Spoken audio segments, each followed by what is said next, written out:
Councilwoman Johnson. Councilwoman Robinson.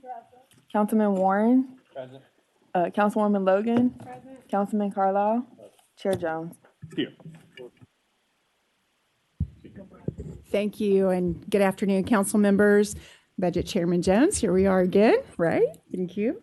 And all other members as the committee of the whole, thank you for being here. We appreciate the opportunity to be here with you this afternoon and to provide you an overview of the proposed Capital Improvement Program, or CIP, for the City of Memphis for the fiscal year 2023. As the mayor shared with you during his budget presentation, he is proposing a CIP spending budget that aligns with and supports our city's capital needs for successful continued operations and continued promotion of economic and community development. As always, we will continue to maintain the mission-critical projects, maintenance, major modification cover lines, necessary capital acquisition for vehicles, and those projects that are mandated by law. The mayor has proposed the continuation of those pivotal projects which the city had previously committed to funding, those that are essential to the health and welfare of our communities, such as fire station improvements, engineering cover lines, technology and initiatives, park improvements, and as well as $20 million in asphalt paving cover line. This year's proposed budget also contains a few new projects that complement the reoccurring projects and the execution of Memphis 3.0, as well as the Accelerate Memphis project plans. The mayor has recommended a capital improvement program budget for general obligation bond and the support amount of $95.2 million. Next slide. This is just the table of contents of our presentation, so we can follow along. Page 3. Thank you.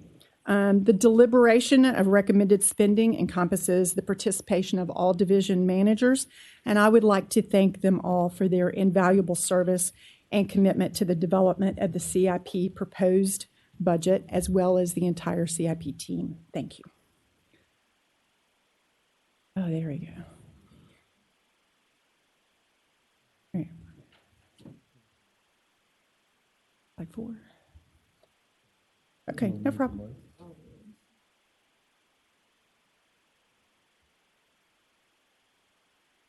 So on here we have the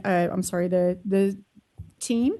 If you would please, Deputy CFO Walter Person. Thank you.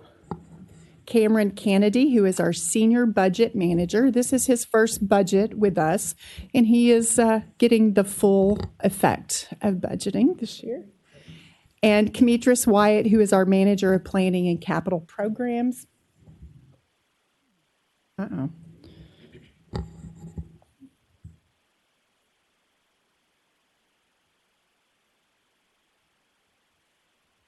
Thank you.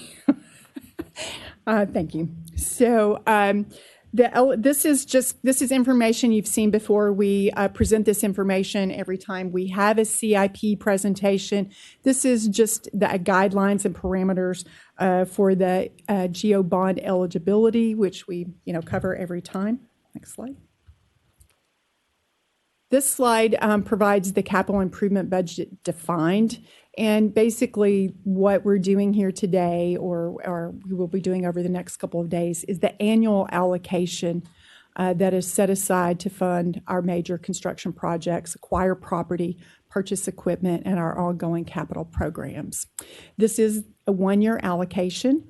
The adoption this year allows for the allocation of funds for the current year of the program, or in case of carry forward projects, a reallocation of unappropriated funding. And this aligns with the request for the GO bond funding, specifically at an average rate of retirement of older bonds. This year we're asking for a little bit more, but our FY23 principal GO bond debt retirement is approximately $91 million. Next slide. I'm just going to leave this slide up here for a minute. This slide provides the current schedule of principal and interest debt retirement through 2048. And as we have discussed on several occasions, Of special note is the significant decline in the GO bond debt service in 2027. And as a result of the debt restructure that was proposed and approved in 2015, the city implemented a 10-year strategic plan to position itself for significant and material flexibility to fund through capital pay-go instead of general obligation debt, as you see the scheduling of our debt moving forward. As we continue to strategically plan for the next couple of years, the divisions, I assure you, are anxiously awaiting the time when the city hits the debt cliff in the good way. Next slide. The city did experience some slowdowns on projection completions as a result of the impact of the pandemic. We are anticipating that fiscal year 2023 will be very busy and back on track. And while, again, the requested spend is slightly higher, we look forward to sharing some more detailed information during the hearing proceedings. And again, the GO bond ask this year is $95,221,200, and this is approximately $4.4 million more than the FY22 adopted CIP budget. Next slide. This is just another depiction. This is just the principal payments. As you can see, those are also in alignment with our total debt, but it just looks so nice. I wanted y'all to see it. Thank you. This slide provides the current rating status of the city's GO bonds. This review was completed recently in April 2022, where our ratings were confirmed. We were very fortunate to actually host S&P Global Ratings for an on-site presentation, which included a tour of many of the CIP projects that you have approved and that is ongoing in the city currently. I assure you they were duly impressed with the economic development of our city. So this slide again kind of sets out a little bit of the guiding principles of the development of the FY23 proposed budget. In addition to the ongoing spending, the city is endeavoring to maximize the leverage of other funding sources, ARPA, Accelerate Memphis, and some additional state funding that we're going to talk about. And we want to leverage those to gain the maximum impact of CIP spend across all of our communities in the city. And as you can see, we try to promote those, and especially those that are to benefit our public-facing services and to promote our efficient implementation of the projects for the benefit of the city.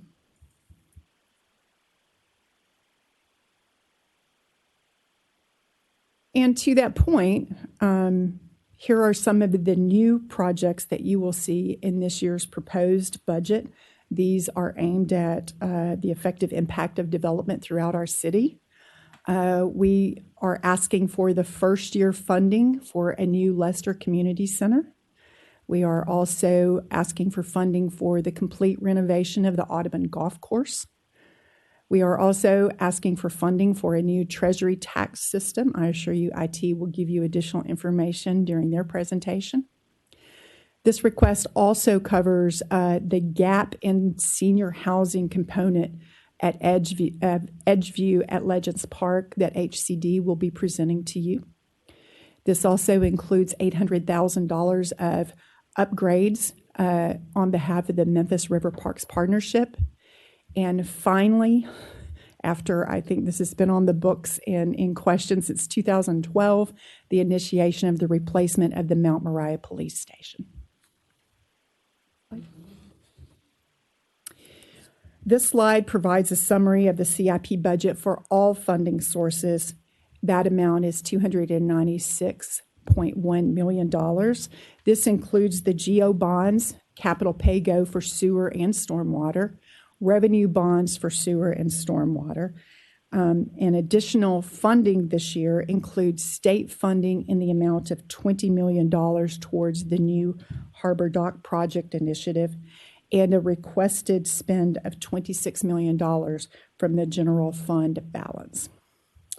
The requested $26 million is for the remaining funding to complete the harbor docks in the amount of $10 million, funding for cost escalation on Accelerate Memphis in the amount of $10 million, the creation of the Davy Crockett Outdoor Adventure, which is approximately $2.2 million, and an additional ever-popular splash pad in the amount of $1.2 million, and a proposed allocation of $200,000 for each council member to commit to specific CIP projects as you deem appropriate, and that request is in the amount of $2.6 million. Yes, ma'am. Slide 12. I'm sorry. It's on slide She's 12. just reading it out loud. The details, doesn't appear that the details, it's included under local. Yeah, So we'll get- essentially what it's a breakdown of that $26 million. And you'll see it in additional slides in more detail. Yes, ma'am. You just throw it up there, you kind of look at it. The carry forward, as we explained, this is funding that has been allocated that has not yet been appropriated due to timing issues. The carry forward, and there are other issues related to this, but their carry forward this year is $314.7 million. These unspent allocations are shown as carry forward within each respective division. They will be covering those carry forwards with you to explain how and why those amounts have occurred. The funding sources in carry forward includes $24.5 million for GO bonds, $261.4 million in capital pay-go, $20 million in sewer revenue bonds, and $8.8 million in stormwater revenue bonds. They pass it through Meridian. That's the couple. That's happening right there. He passes. So this slide provides a chart depiction Next to the map. of the sources of funds. Excuse me one second, Ms. Ford. For the record, Councilman Ford is joining us via Zoom. Councilman Ford, can you mute yourself on your end from a Zoom standpoint? Thank you. I thought I was echoing in my ear. So this slide provides a chart depiction of the sources of all funds for all funding sources. And as you can see here, the GO bond funding represents approximately 32% of the funding that we are proposing. Next slide. Slide 14 shows a use of those funds of that same $296.1 million, and that is by division and or unit specific to this request. So the next couple of slides, and I'm not going to read them to you. This is a copy out for the out years, but I just wanted to bring this to your attention. While the FY23 proposed budget is the allocation of current year funding, the formal adopted budget also presents the planned and projected spend for a 5-year period. And it's imperative for our divisions to be aware of and respectful of projects' planned out-year spend. And the planned spend is the basis for the next year's CIP budget development. It is reviewed by the state for assessment of our current debt position, as well as the strategic direction that the city plans to take. The out-year information is also considered by the bond rating agencies as they conduct their bond rating analysis of the city to see what we have planned in our future spend. Now, that is not to say that there are not conditions that may require the delay or slowdown of a particular project, and that economic and environmental conditions can have an impact on the progression of a project or a series of projects. And as you can see on slide 17, if you look under FY24, the planned spend currently is projected at $1.25 million, which is way beyond our debt retirement target and our funding capacity. So as we work toward the development of the FY24 CIP budget, a number of factors will be considered toward that strategic plan. Among them are the level of execution of current allocations and appropriations, changes in an economic environment, and changes in other planned development that could hinder or help the proposed spending for FY24. The review of those items provides us some flexibility to bring to you a budget next year that will be within the parameters that we have discussed. And at the bottom of the slide, you can see the percentage of allocation by division for the planned out-year spend. And during the division presentations, you will see some of the out-year projects that those divisions will be asking or will be presenting to you as a part of their ask for their FY23 proposed budget. Thank you. So this is the out-year spend for the enterprise funds. This is not GEO-bond driven. This is typically very much capital pay-go and revenue bonds. Many of these projects are ongoing or part of a required spend. They may also contain other funding sources such as federal and state match requirements and or the state revolving loans or the Water Infrastructure Finance and Innovation Act, or what we call the WIFIA loan activity. So the appendix is, where all the good stuff is, right? This is where you had the division summary detail that was presented in the mayor's proposed budget. It also includes the capital acquisition requests, the enterprise funds, and the special CIP projects. The division presentations will provide detailed funding requests as they present to you today. So slide 20, thank you. So this is the overview related to the overall GEO bond proposed program. Each division will present specifics related to their operations for the FY23 proposed CIP budget. The section of this presentation also provides detail related to the project's request or recommendations by the divisions, and these were provided concurrent with the mayor's proposed budget. I would like to point out that as they make their presentations to you today and tomorrow, they are making those presentations for FY23 in advance of the FY22 Q3 report, which will be at your next formal council meeting, your regularly scheduled, council committee meetings on May 10th. Next slide.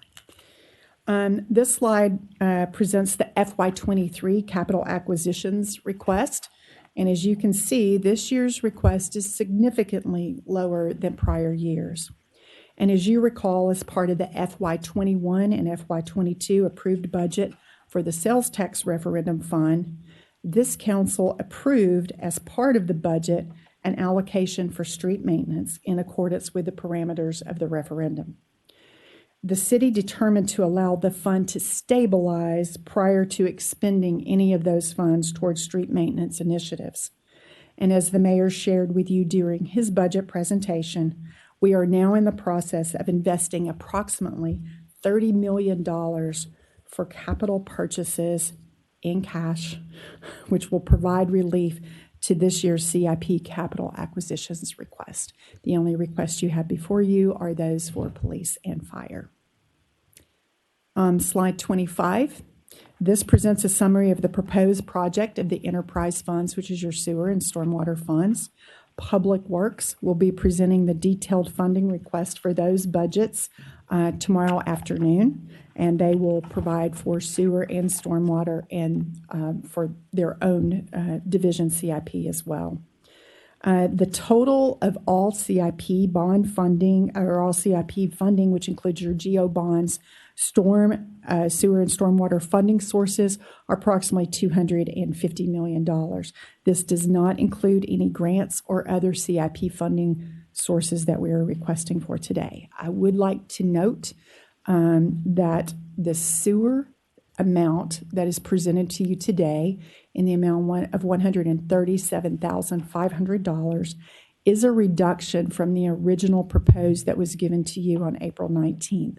That amount was $148,500. So we will be making our first administrative request for amendment to the proposed budget to reduce that amount from $148,500 down to $137,500,000. Thank you. And then, as many of you are aware, and we have happily shared with you, that the state has allocated funding in the amount of $20 million toward the Harbor Docks Project Initiative. This additional funding will ensure the completion of the project. And do you want to add anything to that? No, okay. The mayor shared with you during his budget presentation, he is also proposing one-time spend and investments in the amount of $26 million. The Public Works and Parks Division will discuss those projects in their respective division presentations, but this is a detailed list of the special projects that are being presented to you for approval. So in summary of the GO bond allocation, I would like to share with you the percentages by division year over year. So this is FY23 proposed by division for GO bond allocation compared to FY22 adopted, so that you can see the percentages by each division and or unit that is participatory in those projects. And as you can see, we are going up slightly, $4.4 million from our FY22 adopted to our FY23 proposed. And a large piece of that is sitting in our general services this year, as well as our Memphis parks. You can see an increase there. And next, I just wanted to give you a few celebratory slides to remind you of some of the great projects that you have approved and the incredible impact they are having on our communities. We often get so preoccupied with the approval of projects and the measurements and metrics of the outcomes that we forget to step back and look at some of the great developments within our communities. Our tennis improvements, splash pads, Ed Rice Community Center, a little before and after for you on Ed Rice, and then the Fraser Library, which was an $11 million project. And this is not really page 311. I'm sorry about that. It probably feels like that, but it is actually page 31. Sorry about that. So in closing, I would like to thank Mayor Strickland and this administration for the leadership and guidance that provided for a proposed budget that we believe makes targeted strategic investments in our infrastructure and that continues to address the important initiatives that provide vital services across and throughout our community. I would also like to thank you, Council, for your partnership, your collaboration, and to reaffirm with you this administration's commitment to continuing to work together for the benefit and betterment of our city, our communities, and our citizens. And as the division leaders bring to you their proposed FY23 CIP budget for your review, consideration, and approval, we thank you for your time, your resources, and your commitment to the continued success of our city. Thank you, Chief Ford. Oh, I'm not finished. Oh. Well, before you do, I just want to announce for Thank the you. record that we have been joined by Councilpersons Morgan, Colvette, Canale, Smiley, and Swearingen. Clerk. Well, and then congratulations to Councilman Morgan on his nomination. He didn't have an opponent, but congratulations nonetheless. And congratulations to our chairman. You're now Madam Chair Clerk. Okay. Thank you. Well, that was the easy part. Then I will now yield the floor to my colleague, Chief McGowan. Well, before we move though, I wanted to see if anybody had any questions on your presentation. This is part of. Oh, okay, the okay, presentation. great. But we can answer Okay, questions at sure. any time. But he only has one slide to share. Okay, But I think you will find it more impactful than the many slides I just shared. okay. No, I don't know about that, but Doug McGowan, Chief Operating Officer, I won't be quite as formal or detailed as Shirley, but oftentimes we deal with an annual CIP budget, and I just want to provide a little bit of context. And so we have a lot of projects that you all have funded over the years. In fact, if we just added them up, right now we have 312 active capital projects under management in the city. 91 of those are in the Accelerate Memphis program. There's about 220 or so that are actually CIP projects across all of the areas. And we'll make sure we get this slide to you. It's just a really good summary. So it's not just the projects that we do, it's the service that we provide. And I wanted to provide this snapshot to all of you. You know, we have 8 police precincts, 9 if you count traffic, and 12, we have about 2,100 cars, and we have 57 fire stations, 78 pieces of heavy equipment, and we have hundreds of pieces of light equipment in the fire department. Our sewer division covers 3,300 miles of sewers, and we have 2 very large sewer treatment plants that treat billions of gallons of sewage each and every year. We have 1,500 miles of channels and conveyances for our stormwater system, 51,000 catch basins. And when you talk about, there's more than 50,000 manhole covers that they have to deal with each and every year. You often see sidewalks that we maintain, 3,400 miles of sidewalks, and you see work around the city. If you're in Midtown at all, you see a lot of things around Poplar Avenue. It's ADA curb ramps that we're installing, 29,650 ADA curb ramps that we're responsible for. And engineering, you think about traffic signals, there's 787 signalized intersections in the city that they have to maintain, more than 100,000 signs and 2,000 miles of street markings, 397 bridges that we're responsible for maintaining in the city. And when we start talking about facilities, Antonio Adams and his team maintains more than 300 city facilities, 400 structures, and 5,000 pieces of rolling stock. Our solid waste division has 3 transfer stations, which are very large industrial sites. We have hundreds of packers, pickers, bob trucks, tractor trailers, all that need to be maintained. And the fact that we often talk about, we have more than 160 parks, 162 parks in the city, 120 of which are developed, 17 swimming pools, 30 community and senior centers, which often get a lot of our attention, and many, 7 golf courses. And I also want to talk about our grant-funded operations. It's easy to kind of overlook that we have 100 fixed route buses that MATA has to run each and every day, 75 paratransit, and 1,500 active bus stops. But if you counted up all the bus stops around the city, there's actually closer to 4,500 bus stops. Not to mention the 5 miles of riverfront that our partners help us to maintain, and all of the investments in the convention center with meeting rooms, exhibit halls, and the buildings that we own, AutoZone Park and FedEx Forum. So it is a very broad operation. There is a lot of things going on in the city, and it's easy to look at any one project and say, well, why don't we just do this or that? I just wanted to provide this kind of context for you all. And I think it's really good talking points to talk about all the myriad of services that the city of Memphis performs and that all of you help us fund that are critical to making the city of Memphis a great place to live. So I'll provide this to you if you'd like to have it for a talking point. I have one for our operating budget too that just kind of shows the number of people, the number of stations and all that as a quick snapshot talking point if you'd like to have it. But just a bit of context as we get into each individual conversation for you, that there's a lot to running a city, and our team does a pretty good job of balancing all of those in addition to the new projects that we're more than happy to add this year. So with that, I will stop, take any questions that you all have, and then we can move into the other budget presentations.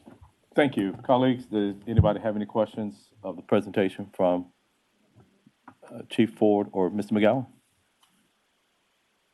Okay. I had just a couple.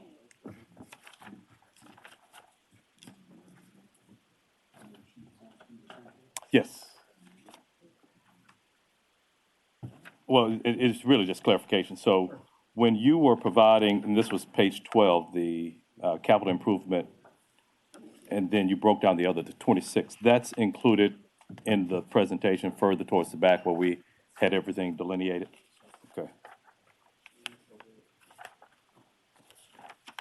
And when we talk about the reduction, this is that was the reduction for the sewer enterprise fund from 148.5 to 137.5. Okay.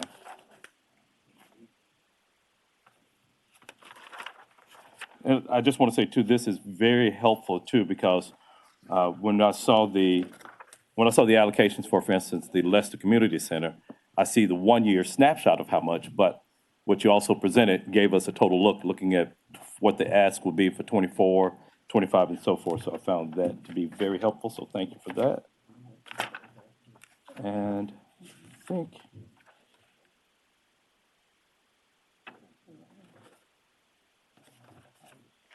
Okay, so part of that too, and I don't have my notes, and I know we're sort of combining things a bit.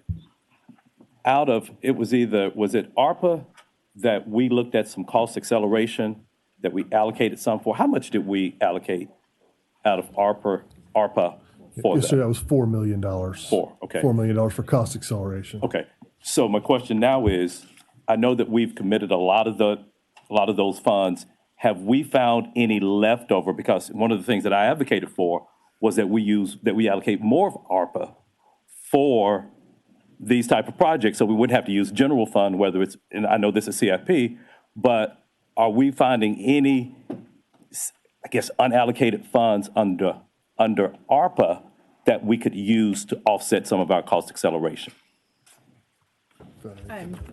Thank you. And I did receive your request to give an update at ARPA at the next budget committee, so we will be doing that.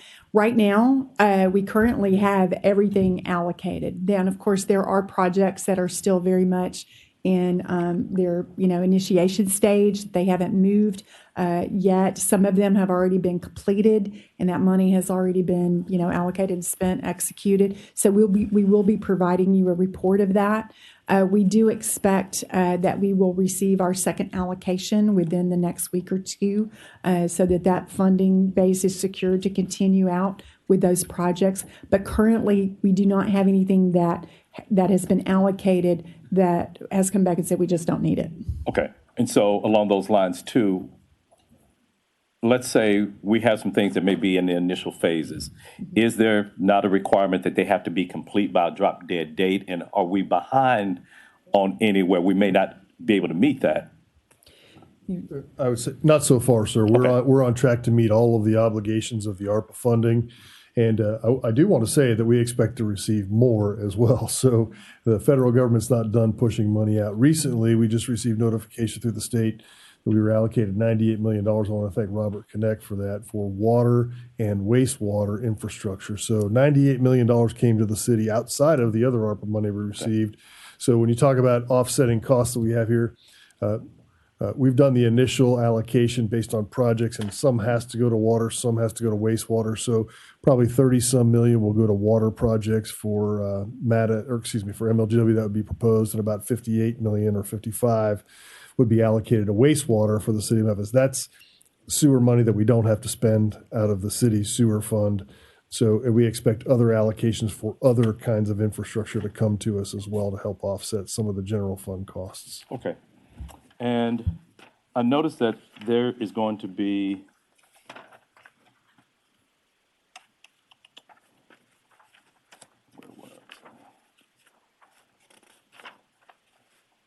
so looking at, I'm on page 12 again. Okay, okay, capital pay goes sewer. Okay, never mind. I'll just, so I guess the question that I have here, I was looking at I know that we have a capital pay go for sewer, but do we have a balance, if you would, for our general fund capital pay? I'll ask that question during. Just know that I have that question when we talk about the operating budget. I don't know if you recall it, Q2, we presented where we were on our expenditures to date, but we can provide that on projects that we have as well. Okay, Thank you, sir. thank you. Councilwoman Johnson. Thank you, Chair. I only have one question that's a piggyback to a question the chair started with, and Mr. McGowan informed us in regards to this additional funds. At this point, they're not being considered any place in the projections. The additional ARPA funds are not considered in this presentation. Okay, right. This presentation specifically relates to GO bond funding for expenditures, capital expenditures, as well as capital pay go for the coming year. It does not, these projects that are presented to you for this year's funding is not impacted by that. Okay, so are you anticipating the funds to come before this year ends? Come on, Doug, you had the answers. I'm sorry, could you repeat the question? Do Are you we doing- anticipate those new aqua funds to be available before the end of this fiscal, not this fiscal year, the upcoming fiscal year? Yes, they have an allocation of the state at $98 million. That's one example. We have to submit the projects to the state. They approve them, then we execute the project and get reimbursed the funds. There's about a 20% local match that will come out of our local sewer fund. So if we get $50 million allocation from the state, we'll do $60 million of projects. So Will those be new projects, or will those, we that have funding could be used against the current? absolutely, ma'am. They're used against, we have a plan that's about a 10-year plan for our sewer, for our stormwater. And what this does is allows us to use some federal funding that we would otherwise, failing a pandemic, we would have been on our own to essentially fund these. So this helps us fund our plan. Our current Our plan. current plan, yes, Okay. ma'am. All right, thank you. Okay. Thank you, Chair. One last question. Right hours before we came here, the Fed increased interest rates by 50 basis points, or 0.5 of 1%. I know that in the past, we have been issuing bonds and we've been able to get a premium on those issuances. How is that going to, have we planned and taken into consideration, have we baked into this that rate increase and perhaps any other that are projected, how's that going to affect? Because that's going to affect, well, we may not have a premium at all, if we have to issue more, how are we planning for that possibility? Thank you, sir. It's a good question. It will not impact the current debt structure because that debt structure is set. It will only impact any new debt that we issue, and barring, the availability for us to issue new debt, we would just look at it on a case-by-case basis to see where we are. It does impact our refunding. Last year I brought to you several refunding issues where we were able to refund our debt, get it at a lower interest rate, and have a significant cost savings from that. In fact, recently the project that we brought to you that you approved for refunding, we currently have on hold simply because the interest rates changed enough that it was not conducive for us to issue those bonds or to refund and reissue. Okay, so you say that I know it's not going to affect any current structure, but if we're talking about spending $91 million, have we already issued those bonds for that allocation? We have not issued bonds for the current allocation we Okay. have. And just kind of a reminder, one of the tools that we use is the commercial paper allocation. And we do that, so, it's kind of like a line of credit. So we issue commercial paper, and as we spend down then on our bond funding, then we replenish our commercial paper. And we only do that about every year and a half. So my question is, this is going to be, so this 95, 91, 95 we're talking about here, is that going to be commercial paper financed? Okay, and so we just have to deal with whatever the rates are in a year and a half, whatever the case, when we That finance is correct, sir. So is our commercial paper rate, is that affected by an increase of 50 basis points? I'm sure it will be. Okay, Yes, so sir. how is that affecting the 95? Do we still have a premium or? The debt service on the 95. Right. It is, so until we actually issue, we don't know exactly the impact of that. We could get an impact on our current rates right now, and I could bring that back to you. That would be helpful. Yes, sir. Thank you. Councilman Warren. Thank you, Councilman Jones. You answered my question. I was wanting to know how this was going to affect our borrowing capability moving forward. Okay, thanks. Negatively impact. I guess, how much of a percentage of our ability to borrow will this influence us not having money available to spend on projects, and how much it will be paying in interest, since we're having to borrow money at a higher rate? Do you have any idea of percentages that we're looking at and gross numbers? So I do not at this time, but I can get with our debt manager.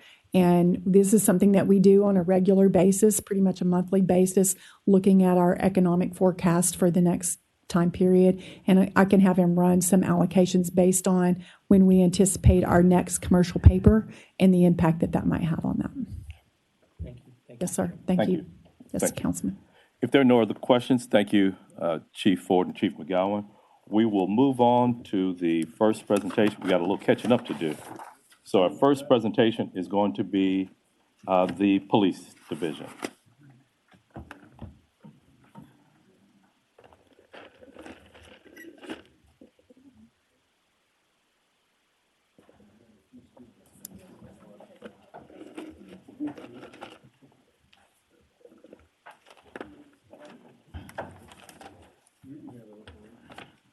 Chief, good morning and good afternoon and welcome. Thank you very much. To your first budget presentation as our police chief. Yes, and your police chief, and as Chief Ford said, I'm in full effect for the first Indeed, budget presentation. Patient, okay, I think I'm on now. you are, and the Wanted to floor is make yours. sure. And just state your name, title for the record, please. Okay. Sarah Lynn J. Davis, Chief of Police. So thank you, Council, for giving us an opportunity to present our fiscal year 2023 capital improvement budget request. Many thanks to Chief Ford and Chief McGowan for working with us through this process, and also my team, Chief Jones, and of course, Mr. Eason and our fiscal services team, who have worked really diligently to make sure that we were ready for this presentation today. So we really do appreciate the support that we get from Council, especially as it relates to some of the very critical items that are important to us and projects that are underway and impending to ensure that we improve our service delivery to our community members. So this year's capital improvement budget covers 4 areas, 4 major projects in a total amount of $6,050,000 out of general obligation bonds. So the first project that I'll talk about is our in-car video. The purpose of this project is to install mobile in-car video cameras with the GPS tracking devices in new MPD vehicles and to provide body-worn cameras for MPD employees. This is an ongoing project that may have some costs each fiscal year. And that cost could be cloud storage fees, license and service fees, marketing fees, or other types of fees that are covered in our operating budget. So the funds expended to date are $10,608,305. This project began, or the program began, in March 2014. The council districts that this supports various council districts throughout the city, and the total project cost is $15,702,305, forecasted through fiscal year 2027. This funding source is also, again, general obligated bond funding in the amount of $15,702,305. The total fiscal year 2023 funding request for this particular program is $1 million. Funding amounts for the next 4 years, or for fiscal 2024, is $794,000. Fiscal year 25 is $810,000. Fiscal year 26 is $827,000, and fiscal year 27 is $843,000. These projections are based upon current contract pricing for 92 vehicles from fleet management. Our fleet manager gives us these quotes, and these projections are based on market fluctuation over the next few years. 100 body-worn cameras and 12 camera docks. The yearly forecast is calculated at 2% increase per project per year, and that's taken under consideration market fluctuation. That's what that 2% is. And we are in the RFP process due to the expiration of our current contract for these services. Fiscal year 24 through fiscal year 27 are estimates and subject to changes based on RFP results. And as mentioned, the fiscal year 23 amount is $778,000. Total fiscal year 2023 funding forecasted numbers include also $180,000 for retrofitting 515 cars with power segregators and ticket printer mounts. So that $180,000 along with the $778,000 brings us upwards of $1 million for this particular project. Before I move on, are there any questions about this? You can go ahead and complete your presentation, and we'll ask questions at the Absolutely. end. So the next project is the Police Academy renovation. We're calling it the fiscal year 18 Police Academy renovation because this is when this particular project began. This project will continue to fund the renovation of the Memphis Police Training Academy, adding much-needed updates and expansion of the existing facility. Fiscal year 18, we conducted a design for this project. Fiscal year 19, the gymnasium renovation. Fiscal year 20, there were further design costs and also furniture and IT costs that were associated with this project. Fiscal year 21, gym renovation and sprinkler funds. Fiscal year 22, additional classrooms. And the additional classrooms, there's been a delay in the additional classrooms. This didn't occur due to the fire sprinkler issue that we had, and we had to allocate funds toward fixing that problem before we could move forward with the additional classrooms. And then additional parking. The funds expended to date are $2,117,985. This project serves various council districts. Total project cost, $5,964,756. The original request again was in year fiscal calendar year, or excuse me, budget year fiscal 18 and 19. The general obligated bond funding amount is $5,964,756. And whenever grants are available, as you can see, we haven't had any support on either one of our previous projects through federal grants or state grants, but anytime we see where there are grant opportunities, we take advantage of those. The total fiscal year 2023 funding is $750,000. That is the ask for this particular fiscal year. And the projected funding amounts for the next 4 years for this project is fiscal year 24, $750,000. Fiscal year 25, $436,840. And we anticipate this project will be completed in fiscal year 25, no later than 26. Therefore, we're not requesting funds in either 26 or 27 fiscal year. The next project is our radio maintenance building rehabilitation. This also is an ongoing project. This project will rehabilitate the current city radio maintenance garage and office space. It will provide taller bay doors to service larger fire vehicles, a separate women's restroom, which they don't have right now, an HVAC system for the garage bay, updated work surfaces, and updated storage areas. So funds expended to date are $577,534. This project covers and supports all council districts. Total project cost, $2,762,822. This project began in 2019. Total fiscal year 2023 funding, $300,000. This fiscal year's ask is for that $300,000. Projected funding amounts for the next 4 years in 24, $732,822. And after fiscal year 2024, we anticipate that this project will be complete and no later than fiscal 24-25. The next project is our new Mount Moriah Station. The discussion and beginning work for the new Mount Moriah Station began in 2019. The A&E was conducted in 2020. This project will provide funding for the construction of a new Mount Moriah Station. The building will provide a permanent facility for Mount Moriah Patrol area. The original building was completed in 1980. Funds expended to date are $30,000, and that was to pay for the A&E.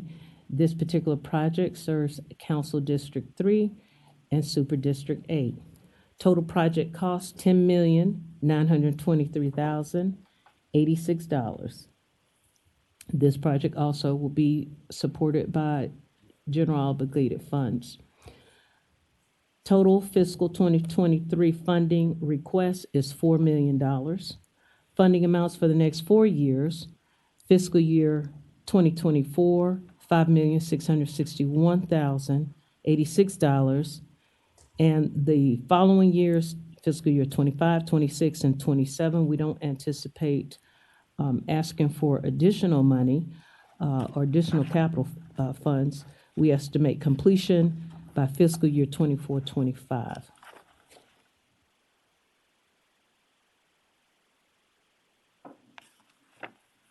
And so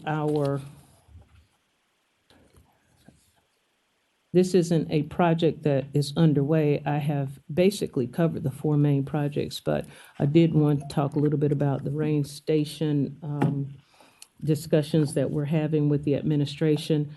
Much talk has been done about replacing rain station and that being a capital project in the future. We anticipate the fiscal year 2024 will begin an A&E for rain station. That building too was constructed in 1980 and is cost prohibitive to be renovated to today's standards. So we are looking at a brick and mortar project in the very near future, and we will come to this body at a later date in order to make that request.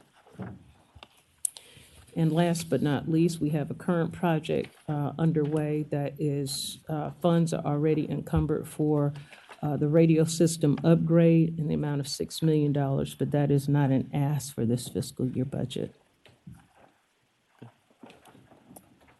And that completes your presentation? That completes my Okay. presentation. Thank you, Mr. Chair. Thank you. Colleagues, any questions for the police director, police chief? Okay, Councilman Robinson and then Johnson. I have 2 questions. Mike, please. I'm sorry. Who works on the accounting part? You're pulling your projects together for you. You haven't introduced them to us. I apologize for that. That would be Mr. Eason. And is your assistant here, Mr. Eason? Mr. She's left. Eason? Yes. Okay. Mr. Eason, what's your first name if I need to send you something? Vincent? Thank you. And my second question was on the slide where you talked about GPS in cars. We're tracking the police officers, where they are. Do they have the ability to turn those systems off in the car? We have recently disabled that ability for them to Okay, turn thank that you. off in the car. That's it? Thank you, Councilwoman Johnson. Thank you, Chair. Back on page number 2 again. At the top on the project name, you have it as BWC. Is that what this power segregators and ticket printer is? Body worn cameras. I'm sorry. That should be body worn cameras, BWC. Uh-huh. And the ticket integrators, you want to talk a little bit Yeah, about what that? is that? That's- Yeah, so basically, when the cameras were first connected to the cars, they were connected to the fuse boxes. So that was blowing the fuses, making it inoperative. They've come up with a device as a solve now to route it directly to the battery in the trunk. So it's a device that's going to segregate that power so it doesn't blow the fuses. Okay. Right. It's just, I'm sorry, it was a technical term that basically says we're fixing the current problem so that we don't have blown fuses in our cars. Right. Okay. I have another question, and this, I don't know who would answer, make sure I'm adding up correctly on page 3. When I look at the total project cost, $5,964,000, are you telling me that the funds spent to date plus this year asking in future should come back up to $5,964,756? Okay, I want to make sure I give you the right answer for that. That's my academy project. My notes pages are a little bit different. I just want to make sure I'm understanding how it's being, you won't be the only one doing it It like is this. academy. Yes, absolutely. Thank you, council. And this is one of the reasons why Chief McGowan and I stay right here with you so that we can answer those type of questions. For project 2013, the Police Academy renovations, the current allocations and appropriations is a little over $4 million. As Chief said, the spend is 2.1 million. There's an additional 1.7 in unencumbered appropriations that's already out there. So how would we know that? You would not know that from here. I apologize. Because I was going to ask that about all of the projects. That's what I I'm was- about to say, right, I'm yeah, gonna back up on. Yeah. yeah, okay. The same Okay, thing right. with the precinct. We have unallocated appropriations Should have that, included that on here. Apologies. and we will make that note on our future ones where we have big projects like this, that the other unencumbered appropriations, things that you've already allocated and appropriated, we just haven't encumbered the funds yet. We just Gotcha. haven't contracted for the That funds. was my question on the We rest will of it. make Yep. sure we make that changes to our presentation templates for any of the big projects. Okay, great. Okay, thank you. And I have one other question. When we were going through the opera funding and care, did we buy any type of equipment with that funding for the police department? And how has it affected it? Did we save any money as a result of being able to buy that equipment ahead of Actually, time? we have vehicles. Yeah, it's gonna be, you can talk about it. So the equipment's gonna come in the second year of the funding, so we're ready to go July. When July roll around, we'll be ready to go with that, those Okay, so purchases. I'll see those savings on your day-to-day operation and not in the CIP. Right. Yes.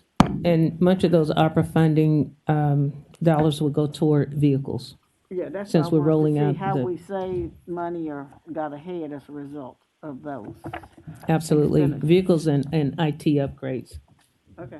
I thank you, Chair. Thank you. Any other questions? That was my major question with, didn't have the unencumbered. But one last thing, going back to the in-car video, GPS, and body-worn cameras. Looks like that we've expended much of this. How much of our fleet has been, that we've upgraded or?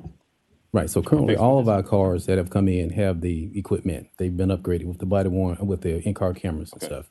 We will have new fleet coming in. We're getting in some additional cars now. We've got 8 of the take-home cars coming in. They will be upgraded as well, but we have funding to cover those for anything that's coming in. But then the next year, the 92 will be the ARPA money, but we'll have that's for the purpose of the funding to cover those cameras for in-car cameras. Okay, For those cars. thank you. Okay. Seeing no other questions, may I have a motion to approve motion has been made and seconded to approve the CIP budget request for the Police Services Division. All those in favor, please signify by saying aye. Any opposed? That item passes. Thank you. Thank you all. Next, we will have the Fire Division.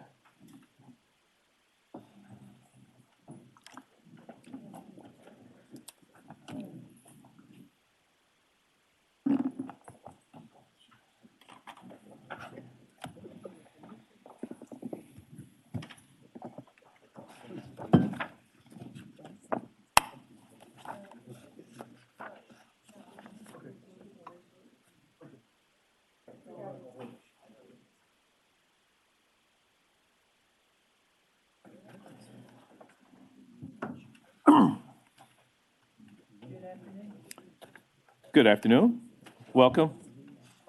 There we go. Now Yes, it's green. yes. 2 shades of green. All right. You ready? Yes, ma'am. Ready All when you right. are. Gina Sweat, I'm your fire chief for the city of Memphis. Thank you for having us here today. Beside me is my new finance manager, Teresa Wilson. So this is her first time with me presenting, so y'all please be kind to her. We will. Okay. And then you see, I came heavy today with my entire command staff's behind me here supporting me. So Good afternoon, everyone. to be honest with you, that's really the ones that make everything happen. So I appreciate them here supporting me today. All right, so this is the Fire Division's FY23 Capital Improvement Budget presentation. In total amount of funding we're requesting this year is $3,771,200. And I appreciate Chief Ford sharing with you a couple of the big projects that we've been able to finish this past year, thanks to this administration and to the council's support. Those of you who haven't been to our new fire headquarters on the fire campus, I would invite you to please come by. It's a very nice facility. It was much needed, and we're really operating well out of there. It's making us more efficient already, we're finding. Also, I think some of you have been by Fire Station 1. It opened up this year. Fire Station 5 opened up this year, and I'll be presenting and talking about Fire Station 1, and that's coming up out of the ground, and will be a little bit of funding to finish that up by the end of this year. So I'll move on to slide 2. And we'll talk about personal protective equipment. This is an ongoing request that we purchase every year. This is the turnout ensembles that the firefighters wear to go inside burning buildings. This also replaces any damaged face pieces or air pack, the breathing apparatus that they have to wear to go inside burning buildings. This amount should replace about 150 sets of turnout gear, and that's for any that are become damaged beyond repair, and to also outfit our new firefighters as they come on. We do have them fitted to fit the firefighter, and that provides the utmost protection for them so that they're actually fitted properly for them, unlike what I had to wear when I first came on the job. So there's been many, many, many advancements in the past 30 years there with turnout gear. And as you see, my funding for the next few years, my ask is going up. And there's a very specific reason for that. We are guided by NFPA standards by which we operate, National Fire Protection Association. And the standard this past year changed. We've had a lot of conversations about cancer in the fire service and the carcinogens that our firefighters are exposed to. And thank you to the city, we now have presumptive cancer legislation that actually covers our firefighters who get these type of cancers. It's in the line of duty. So previously, we use these machines called extractors. They have the previous mandate. They had to be put through this process, professionally cleaned in an extractor once a year, and that pulls all the carcinogens out of in between the fine pieces of material. So the new standard says that they have to be now we have to wash them twice a year. It's a very rigid process on the turnouts. What we're finding is the gear is not lasting as long. In the past, we hope to get 10 years out of turnouts. So what we're seeing is the extra washings are causing them to deteriorate a little faster, as well as all of the on-scene decon that we're having to do to make sure that the firefighters are, remove as much of the carcinogens as possible. So that's why we're looking, that number, we're going to have to be replacing them a little more often than 10 years. And so that's still, we're still trying to figure out what that sweet spot's going to be. So hopefully by next year we'll have enough research, we'll have done enough of it, we'll have a really good idea what our new standard's going to be there. And all of that is funded with GEO bonds. So next year I'm asking for $644,000. On page 3, this is another ongoing, this is a request every year. We have 106 EMA sirens that we maintain at our Office of Emergency Management. Some of you are very familiar with that, especially Dr. Warren. He spent a lot of time with us down there last year during the pandemic. So we are actually responsible for the maintenance of those. And this amount, next year we're asking for $127,200. And that, depending on where the siren is located, that should help us replace 2 to 3 sirens. Some of them are on poles, some of them are located on buildings. And believe it or not, we have one on the ground right now. Cars like to run into those poles with sirens in them for some reason. So that gives us ample funding to replace 2 to 3 a year, depending on what the situation is. So pretty much that kind of stays fairly flat throughout the years. Some years we anticipate having to go in and do they have battery backup power on them. And so you see the years that are a little bit higher, that will be years that we will probably have to go in and replace some of the batteries for the backup power there. All right, and slide number 4 is Fire Station 1. This is our new station. It's in District 7 and Super District 8 on Chelsea Avenue. And as you recall, this is the station that's replacing the one on Jackson that's near St. Jude, and combining that with the other one that's located on Thomas. So those two stations will be combined into one. It will be very similar on the inside to Fire Station 43. It's basically the same design on the inside. It's just a tad bigger. It will also have a community room there where we can have community events. Our members of the community can use that space to hold meetings and things like that. We can also do adjunct training at that station so that firefighters, so our fire trucks don't have to go all the way out to Millington to where our training academy is. So this project is out of the ground now. And I'm asking for $500,000 and that will be to help us fund our contracted obligation on that building, and that'll complete that project. We anticipate finishing that and hopefully being able to move in December or at least by the first of the year. And as you see, the total cost on that is projected just under $8 million, $7,739,000. And then there's no out-year cost on that afterwards. Okay, fire station repair cover line.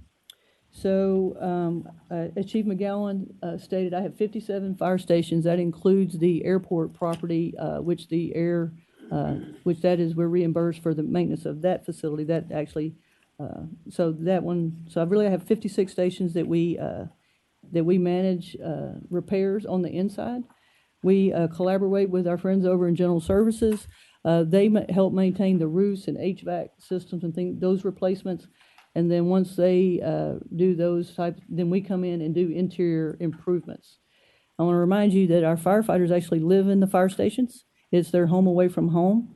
They work at least 10, 24-hour shifts a month. That means they spend a third of their life in these fire stations.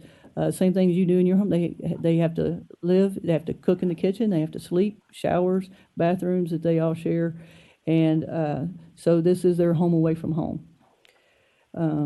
As I said, we have 56 fire stations. Just so you know, our average fire station is 49 years old. So we have over half of our fire stations were built prior to 1972. So we have made some strides here lately, and working with the mayor on some initiatives to help really ramp up those improvements as we move forward.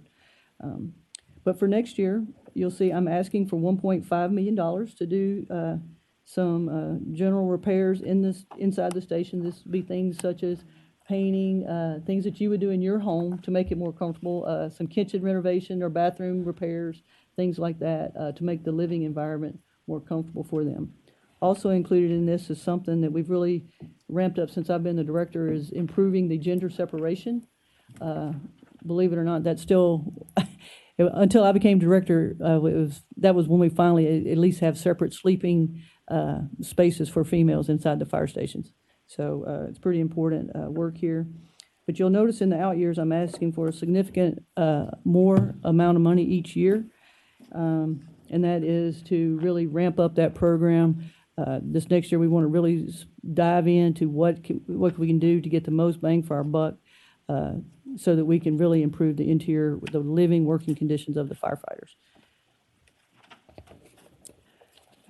And then on slide 6, and Councilman Canale, you're probably familiar with this, because if you look at where our new headquarters is, and you're coming over the Union Viaduct there, that's probably one of the most visible places in the city coming down Union Avenue.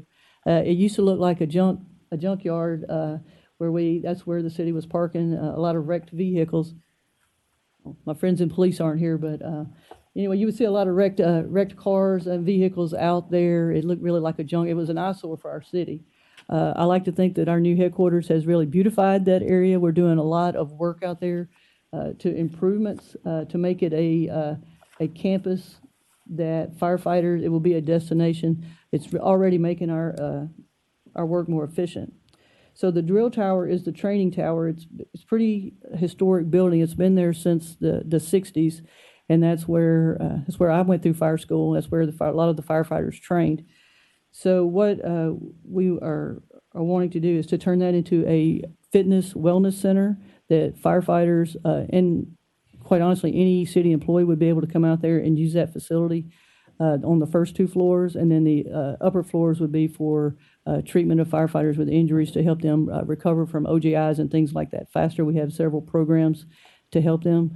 So this would be a centralized location where, in the center of the city, where personnel could come off duty, and we have a lot of wellness and fitness initiatives planned for that facility once we get it up and running.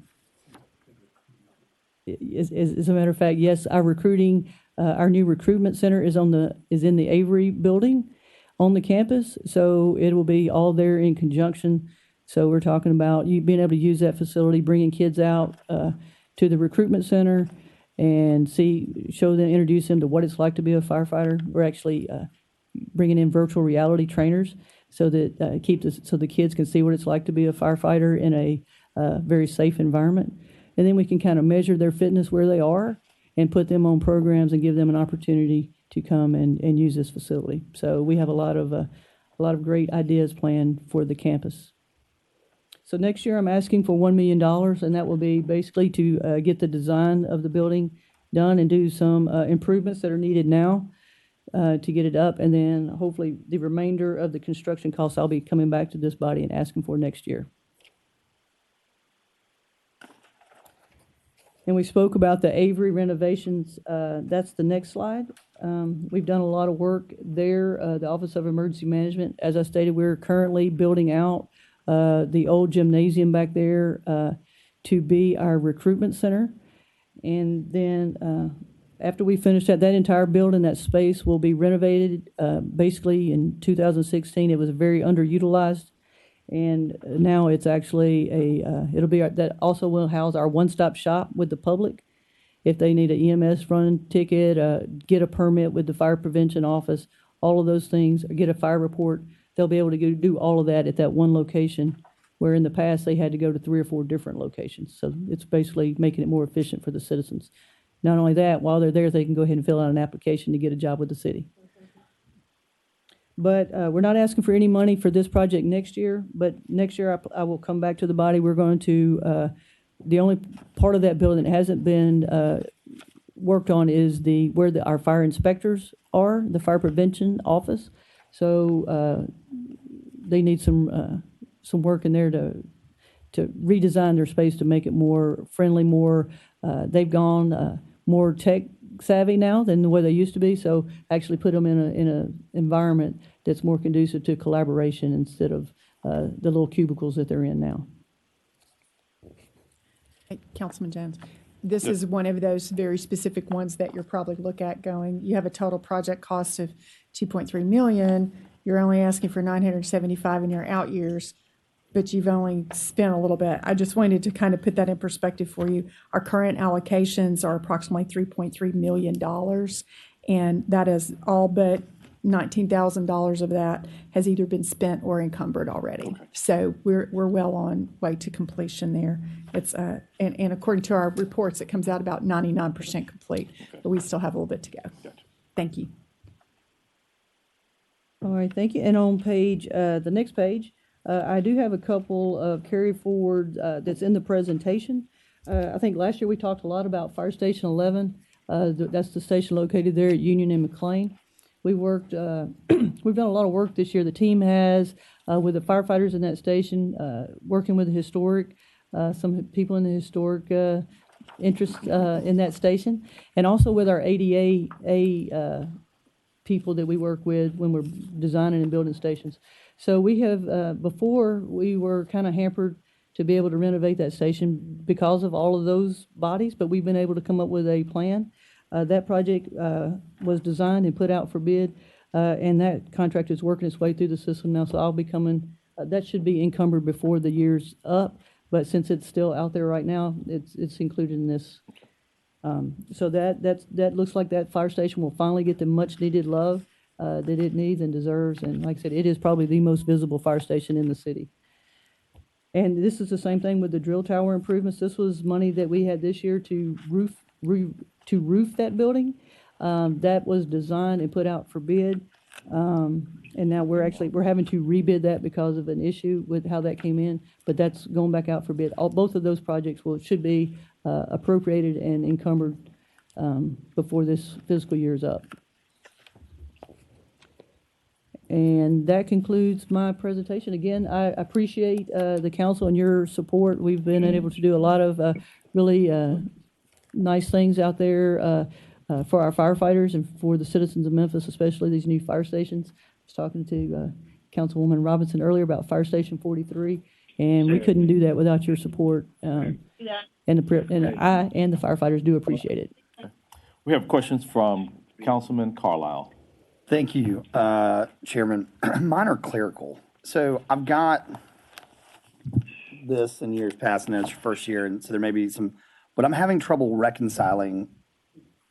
I know out years are a roadmap and they're subject to change, but what I'm having trouble reconciling, like, for instance, Fire Station 1, project 2031, has a total project cost of let's just call it $7.74 million in the slide presentation, but the original adopted one was for $6.54 million. So has it gone up $1.2 million in cost? Like, but we have to note those things. Like, that's the important stuff. Like, we need to, can't just like gloss over that.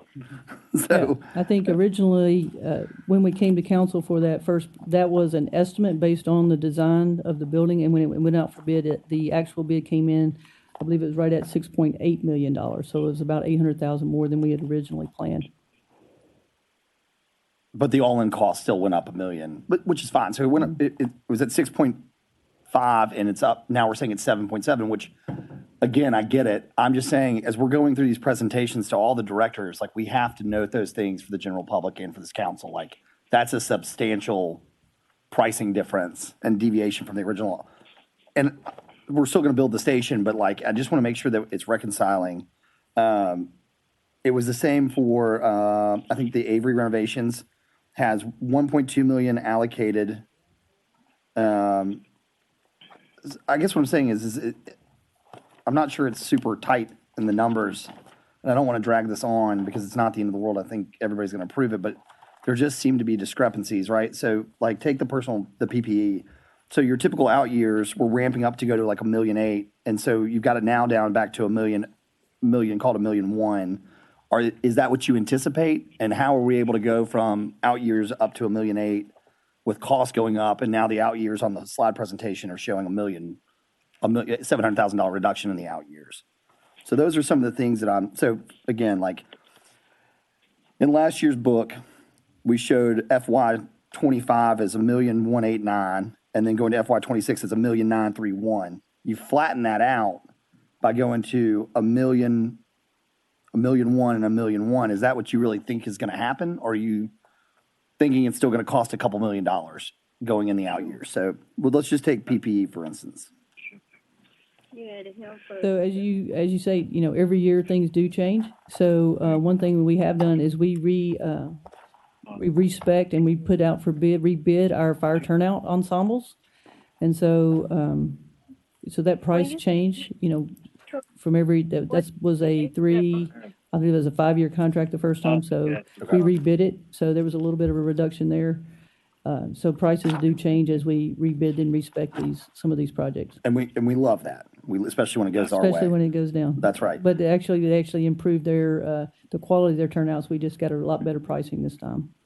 So, and then just one more quick one that I didn't fully understand. So we've spent on Avery in last year's book, or our roadmap here, it says we've got $1,000,044 expended, project spend to date. And in the slide presentation, it says funds expended to date are $650,000. Yeah, this is just fiscal year 22. This has been a project that's gone across several years. Okay. So the total project cost is. Excuse me 1 second. Councilman Ford, can you all mute yourselves on your end, please? Oh, sorry. No problem.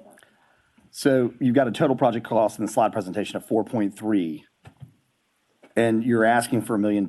So I'm just making sure that I understand how we're going to finish the project in the roadmap, right?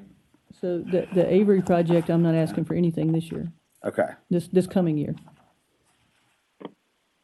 Oh, your FY 24, you're asking for $970. But that's my point is, do you have so, yeah. Thank you, Councilman. As of this very moment, we have current allocation and appropriations of $3.3 million.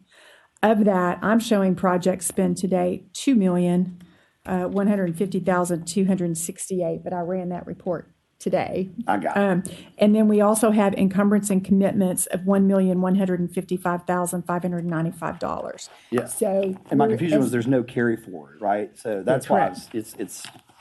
Because remember, once you allocate and appropriate it, it's available to spend. So it's not a carry forward. A carry forward is something that you've allocated that we haven't come back to you and appropriated for some reason. I got you. But what it is, Ms. Carlisle, is that we have the encumbrance that are not reflected here. Right. And so when this was printed, when they printed it, there's still a number out there that would be important for us to have. It is, and ultimately, it's also just reconciling how much cash has been spent on the project. Mm-hmm. And So- I think that's an important, element for any of the presentations that come before you is where we are to date. And that's why, I always like to know historically, and that's how we watch this. But we can tell you that this renovation, like I said, is $3.3 million. We have the project spent to date and encumbrances.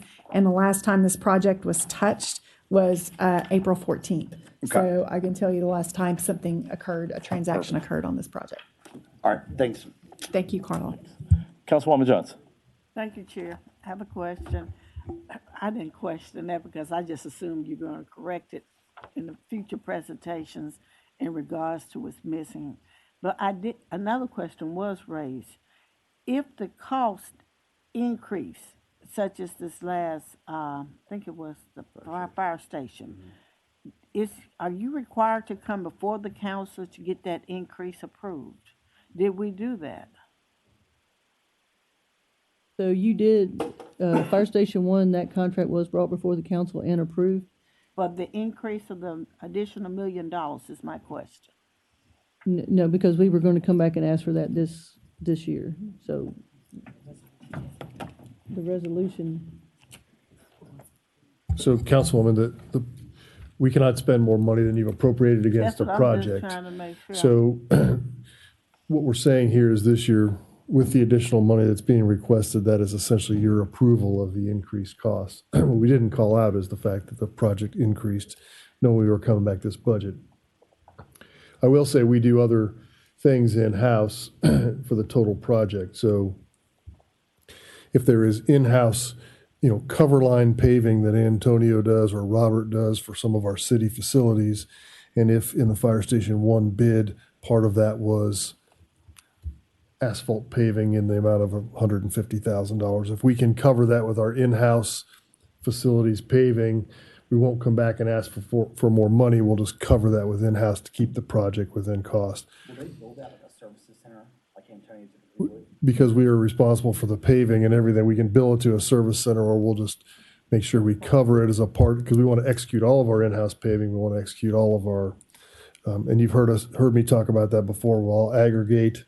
I estimate a project to be $200,000. When I finished it, I had $35,000 left over. I'll have a bunch of pockets of $35,000 that I can aggregate and say, I got enough to do the paving at Chief Sweat's Fire Station number 1. So if that incremental cost is higher, I wouldn't necessarily come back to you. I would just do the paving and then the construction that you've allocated, because you've already appropriated money for all those purposes. So, but your point is valid. I can't spend more on a project than you've appropriated against the project. So that's what this year is with Fire Station 1. Yeah, and what you just said is confusing to me Okay. still, Sure. because I would assume that if someone else is gonna come in and do those extra little small things, as you mentioned, addition, it would fall under their budget. And in general, they would say, we're gonna do all these repairs, just like I think Chief Sweat mentioned earlier in regards to one project for all the fire stations. She just took a $1 million plus $1.5 million.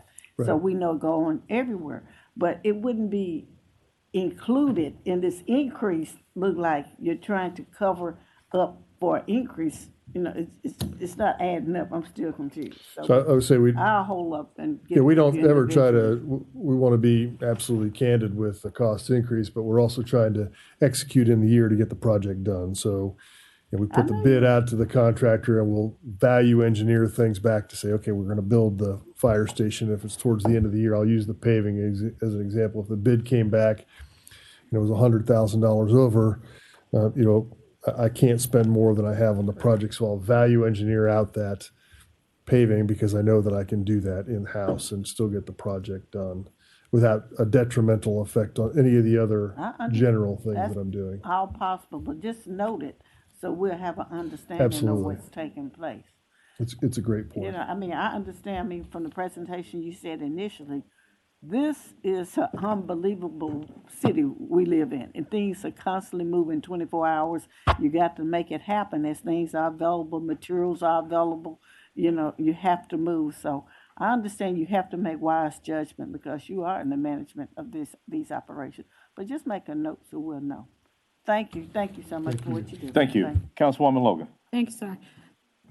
Thank you for the presentation as well. I just wanted to, Chief McGowan, make sure I understood as well. So you were, when you mentioned about having like some left over in this project and that project, and then you just kind of aggregate it as it relates to that area. Say you needed paving and you had paving approved in this project and you had some left over, you pulled that left over and put it with this, and then you went on and did the payment instead of coming back to ask us, so you can stay on time and all of that.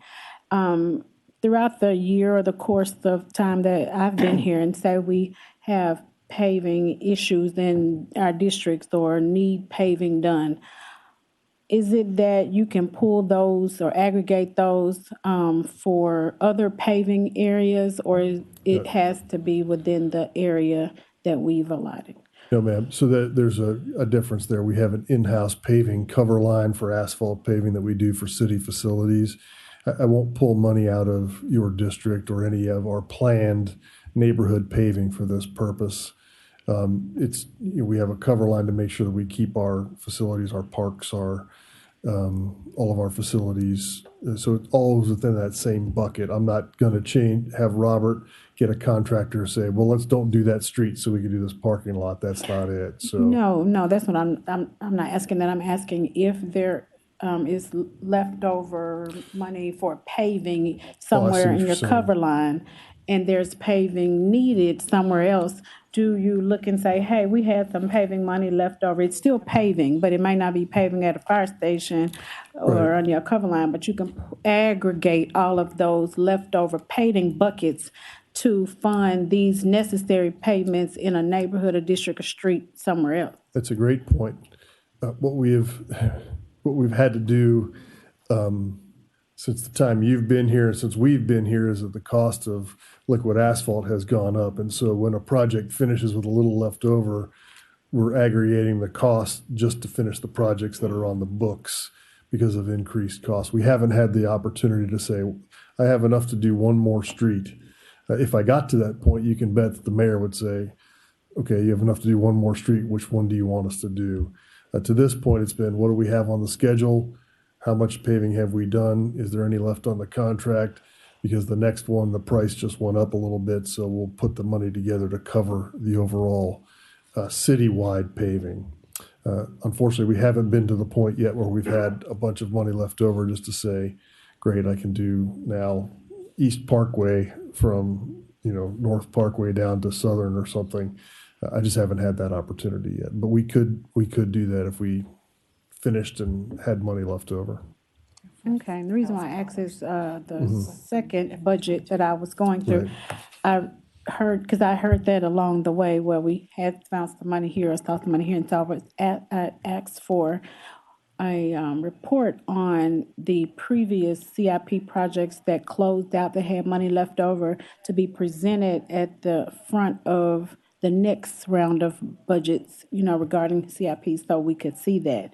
Now, it's not carryover or anything, but just what you said about the parts that are left over that you can aggregate, so we could see all of those projects that finished that had money left over. We could kind of see where could be aggregated as well. Yeah, I appreciate it. I do remember that request. I apologize for not bringing that to you here, just to let you know where we ended up. Ms. Ford just showed me, we had, out of all of our paving last year, for FY22, we had $46,000 left that wasn't expended, so it's not really a significant amount, but your point is valid. I dropped the ball and didn't bring that back to you. I should have. And I wasn't just talking about paving, but like if you have 46 in paving For all, and that's 50 right. here and that'll could add up, So thank you, and I look forward to seeing it. And thank you, Councilwoman Logan. And as you probably have been aware in budget committees, you have seen general services, public works, parks, a lot of them come forward with resolutions asking for approval to either reallocate money from one project to fill a void in another project where we have, to your point, it is my goal to never close a project with money on it. It is to reallocate that money, that appropriated spending, to another project. And our divisions bring that in the form of a resolution to council asking for that. And we've done that several times this year. And to what I was showing Mr. McGowan in terms of our in-house paving that he was talking about for FY22, we have either spent or encumbered all of that with the exception of $46,000. That's not to say between now and the end of June that's $46,000 won't get snapped up. But we try never to leave money when we get ready to close a project. If there is any, especially GEO bond funding, that has not been spent on that project, we come to you and ask you to either reallocate it or move it or return it back into available funding. Okay, thank you. Thank you, Councilwoman. Okay. Colleagues, if there are no more questions on this item, I'll entertain a motion. Second. Okay, has been moved and second to approve the budget, CIP budget for fire services. All those in favor, please signify by saying aye. Aye. Any opposed? That item passes. Thank you so much. Thank you. Next, we will have general services. That's where all the money's at. Robert Mantonio got all the money.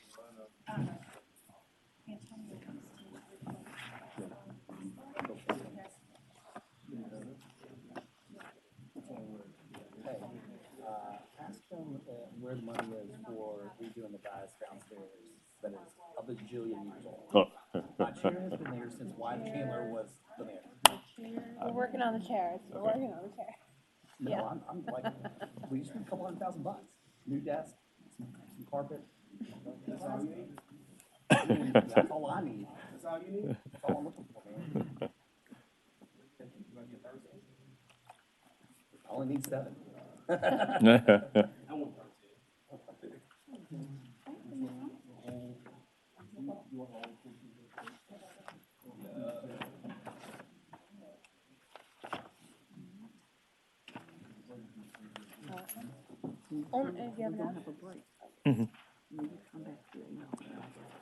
Oh, okay.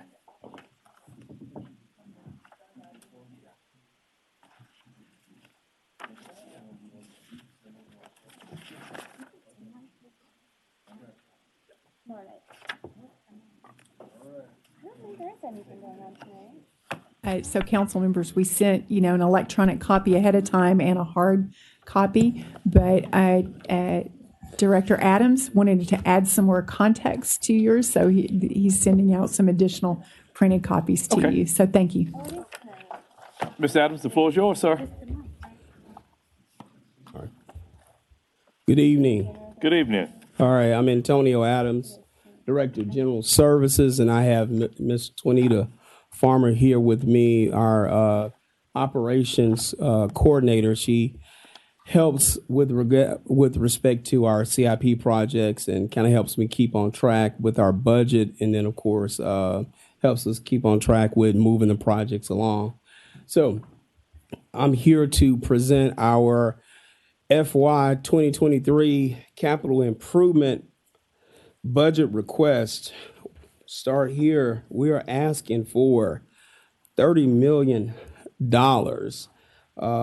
These are coming in a form of general obligation bonds. The categories will be $6 million in capital acquisition, 16 million in major modification, and then 8 million in other projects. We'll start first with our other projects. This will be our Coke facility. So let's start here with the additional. We'll start with this document here that I'm sharing with you all, and this is phase 1, the fueling center. So I realized the last time I came to council that I needed to provide you all more context with the Coke facility. So we'll start with this particular document. This gives you a little orientation as to what the fueling center will look like. What this does is to my right and to your right, that is the fueling island. You're looking at from the Hollywood side of the street. That's where the fueling island is going to look. And you're looking into the Coke location, or the City of Memphis location. So, Councilwoman Johnson, this is what it looks like. So you'll gain entry into that location. You'll pull in into that particular awning. You'll fuel and you'll pull back out. Okay, next slide. Scroll down, please. Now, this is the view of the entire complex from Southern. The first building that we will start modifying is that building there. That's the southernmost building. That's where the fleet operation will be. So the $8 million that we're requesting, we will relocate the operations at 671 St. Jude. That's the turf and agriculture shop, the body shop, hydraulic and welding shop, and then of course the turf, ag, hydraulic, welding, body. And then, of course, we're going to relocate the fire apparatus shop. Those shops will be located at that location. Top right top right on the other side of the awning, right there. That's where the fueling will be. And if you go to down to the black part, a little bit further down to your left, black top. No. There you go. Right there. A little bit further. Over. Forward.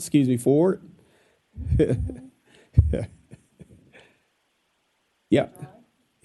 Left. A little bit further. There you go. That's where we're going to relocate some of our operations at 281 East Parkway. And that's where we're going to finish the spending the $8 million and relocate those operations. And so we will be able to relocate our code and environmental enforcement operations.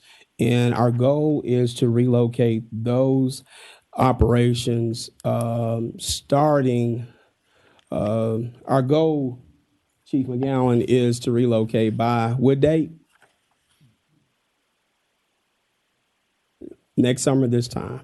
So we have an ambitious construction and relocation cycle.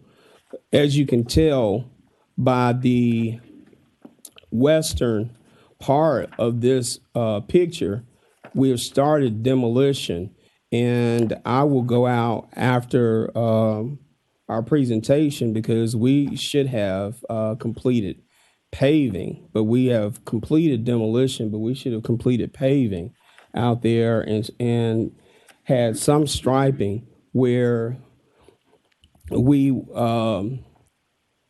will be ready to actually have a fully paved and striped lot so that we will have additional paved spaces and striping ready for Tiger games so that we can repurpose some of these locations for additional revenue for parking for the season moving forward as well.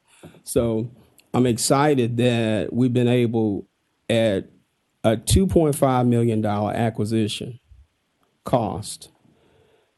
We have been able to gain revenue, and for right now at only $8 million and $8 million ask, renovate this building, a portion of the other warehouse, $4 million ask for that vacant parcel. We're going to repurpose around $3.3 million, the proceeds from the sale of the Union Avenue location. We will have a fueling station. So we will reactivate that location for just that amount. Chief McGowan, would you please pull up the Walter Simmons phasing plan? Scroll to the bottom, please. In 2015, we commissioned JPA, Self Tucker, and SSR to develop a site plan, a master plan, to relocate and develop the old Walter Simmons location. And at that time, these operations were planning to move there, and it was identified that it would cost us $85 million to relocate. It's amazing that we've saved quite a bit of money with just a simple acquisition of Coke and strategically relocating some operations. And now we're able to generate a little bit of revenue as well. So I ask you for $8 million to fund this particular project. All right. Moving to the next project. Presentation. Now. City Hall exterior, the cladding project. I'm asking for, this project is in District 6, Super District 8. It's going to cost us $11,900,000. I'm asking for $7 million this year. I've asked for some money last fiscal year. We've started. I know you've seen the building. It's looking less attractive before it looks better. Demo is underway, but if you've noticed, next slide, scroll down. If you notice up top, the black, that is, we've started to actually install some of the cladding. So the black is some of the cladding that we've actually installed, and then of course the white is the cladding that we've installed as well. So that's just a small depiction of what we will start installing on the building. So what we've started to do is remove a lot of the marble. We have retained some marble, so we will make that available at a later date, and we will announce. But we have started demoing, we have started waterproofing the building, and then we have started installing some cladding as well. We're asking for $7 million moving forward. This is primarily for the labor. We were able to lock in and retrieve all of our all of our material. So we did get our material at a low cost. So we bought ahead, which was favorable. So I appreciate your cooperation and your partnership.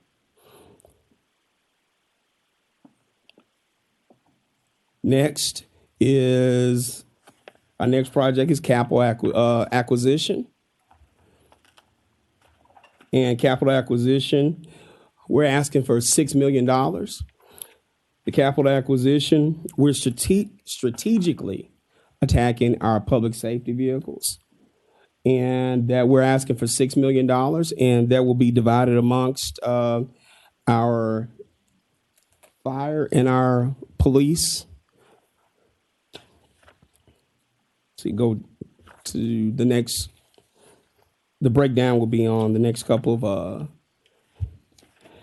pages, specifically page 8 and page 10.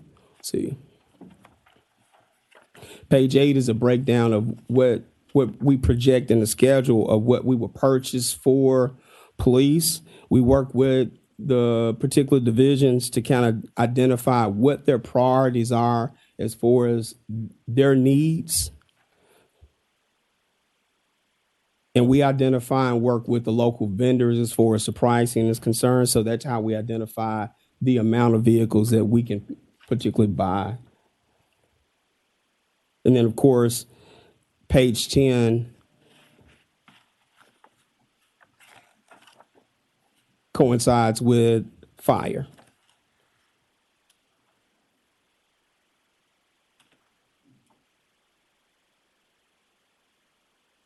All right. Then, of course,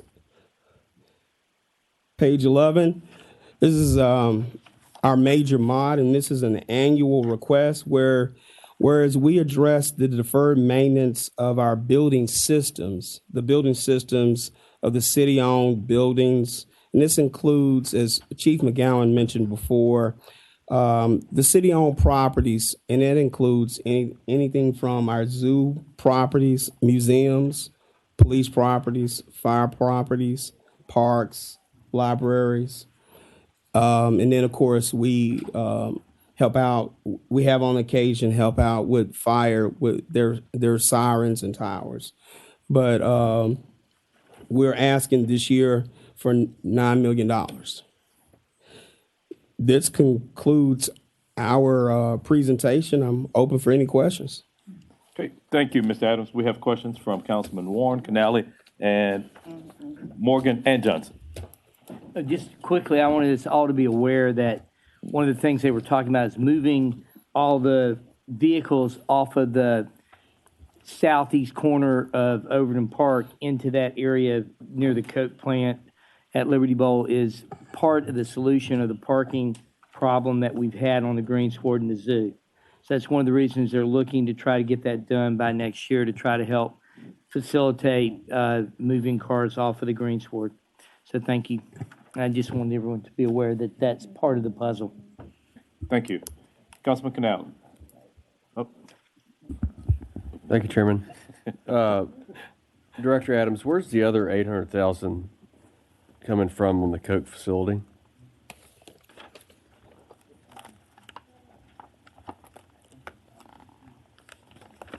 Let's see.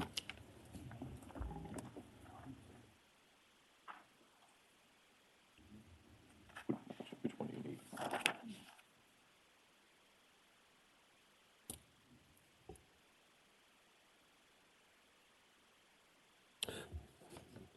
So right now, the 800,000, the total project cost is just, right now is an estimate.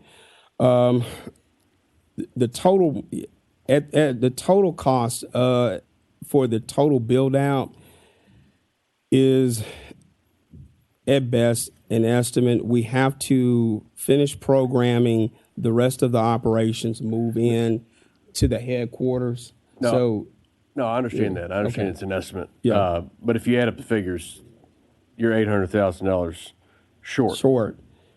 No, I understand. I'm only asking for $8 million. No. I get that.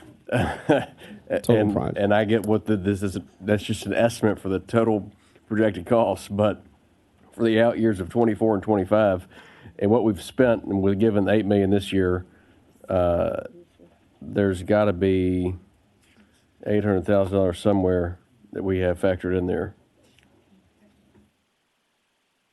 I think we just looked at the, so there was 6.8 appropriated already, and with the 8, that gives us the 14.8. I think the out years might. Should be zero. Okay. Should be zero on that. That gets us to the 14.8. If there's a cost over that, when we get the estimates back, we'll let you know. Okay, good deal. And my second question, real quick, is the jump from 6 million this year for capital acquisition to going to 10, 11, and 12. What you're projecting and why you see such an increase in those years coming up? I could tackle that one for you too, Councilman. As Chief Ford mentioned, with some of the streets maintenance funding, we did some capital pay-go for equipment as a part of streets maintenance. Normally, our allocation is in the 8, 9, 10, $11 million of capital acquisition in years past. This year, you're only seeing really fire and police in there because we bought a lot of the equipment that we need to maintain the streets, which typically is that additional money with the streets maintenance funding from a cash perspective with the referendum funds that were dedicated to street maintenance. Okay, thank you. Thank you, Chairman. All right. Thank you, Mr. Chair. There have been some updates throughout the year, and I may have missed it. Could we get and this is going to have to probably be emailed later, a further breakdown of the money that's been spent on the City Hall renovations? The $2.7 million thus far and the $7 million that you're expecting to spend this year. I just want to make sure there's nothing tucked away in that $7 million that we might not agree with, a $2 million modern art project for the third floor or something like that. If we can just get the details and the breakdown of that, that'd be very appreciative. And then also on the major mod line item, so $9 million for this year. It looks like last year was about $8.5 million, but I see a jump to $12 million in future years. Is there a particular reason for that, or is it you just kind of requested $12 million every year, but $9 million is the best you could get out of the budget this year? Repeat that again. I was actually writing, trying. No problem. The major modifications line, in that it's you're asking for $9 million this year, but all future years there's an estimate for $12 million. Is that you wanted $12 million this year, but the best you could get was $9 million? Exactly. Okay. Yeah. That's what I expected. Yeah. And next, I appreciate the fire department still being here. I imagine it's because y'all still have $3 million worth of vehicles that are up for discussion right now. My question is going to be more on the police side of the vehicles. And this comment is seething with sarcasm and frustration. But as I look at the vehicles that we're purchasing, who makes the determination about what vehicles are needed? In terms of their capabilities, because I see some vehicles on here that only cost $23,000. Then I see our patrol vehicles that cost $41,000. But with our current, and where I'm getting to on this is our current pursuit policy, is doesn't seem like we need souped up patrol cars anymore because we're not pursuing anybody. So we work with each division makes its determination on which vehicle they choose or what their priority is. So we work with, I think Chief Davis identified their fleet manager. So we work with their fleet manager who works with their command staff to identify what their priority, and they provide us the priority in which they want to purchase. And then of course we price out that priority. And then, of course, we provide. And this is just my taking some time to gripe on an issue that I've discussed with Chief Davis. I've discussed with patrol officers up and down the line and citizens. And I while we're putting and paying for vehicles to go into the city streets and have capabilities that we will never use them for, because policy dictates that we basically call off all pursuits except for in very unique situations. And then if those get too excessive in speed, they get called off anyway as well, for violent felonies as well. I know it's a policy I hate, a lot of our officers hate, and I know a lot of citizens hate. It would be I think it would be even more to the front of the topic if people were more aware of our pursuit policy, and I think its inadequacies at the moment to get the job done. and that relates to the type of vehicles that we're buying as well. So I was just trying to use this platform. So, Councilman, can I just, the patrol vehicles we purchased in 2017, we started purchasing 6-cylinder vehicles. We haven't purchased an 8-cylinder patrol vehicle, and I can't get a patrol vehicle that's 4-cylinder that's sizable to put people on the back unless I go to some subcompact. So we went to 6-cylinder purposely years ago. we just need a little $18,000 Kia with a cage, because we'll never go above 45 miles an hour with our policy. Or maybe up to 55 on Sam Cooper. I'll reserve the right to remain silent. Discussion for another time, and a cheap shot from me at the moment. So I appreciate the consideration, Mr. Chair, and thank you. Thank you. Councilwoman Johnson. Thank you, Chair. Many of the questions I had going through my mind have been addressed, but I do have one question, a couple of questions still. The siding, this balance of the project, you said the project was $11,900,000. Was that for material and labor? Or are we just only dealing with labor? You made a comment that said you purchased the material ahead of time, so it's for clarity. So we were faced with an issue of escalating material costs, and so initially we had to make the decision of buying the material ahead of time and securing and locking down the material cost ahead of time, and then possibly paying for the labor, maybe phasing the labor or at a later date. For example, the labor for the south and the west end of the building, paying for that at a later date. And so that's what I am paying for now, the $7 million, and I'm also paying for a new seal. Okay, so the funds, you've already paid for the materials. Yes, We're ma'am. only paying for labor. I'm paying for the labor for the south end of the building and the west end of the building, and I'm paying for a new seal. Okay. I had a question too. In the majority of these estimates, it's not just for general services, estimates is just your best in-house estimates for some of these projects. Is that what you're doing? For major mod, yes, ma'am. For major mod with respect to this, yes, ma'am. Okay. And then my question goes back to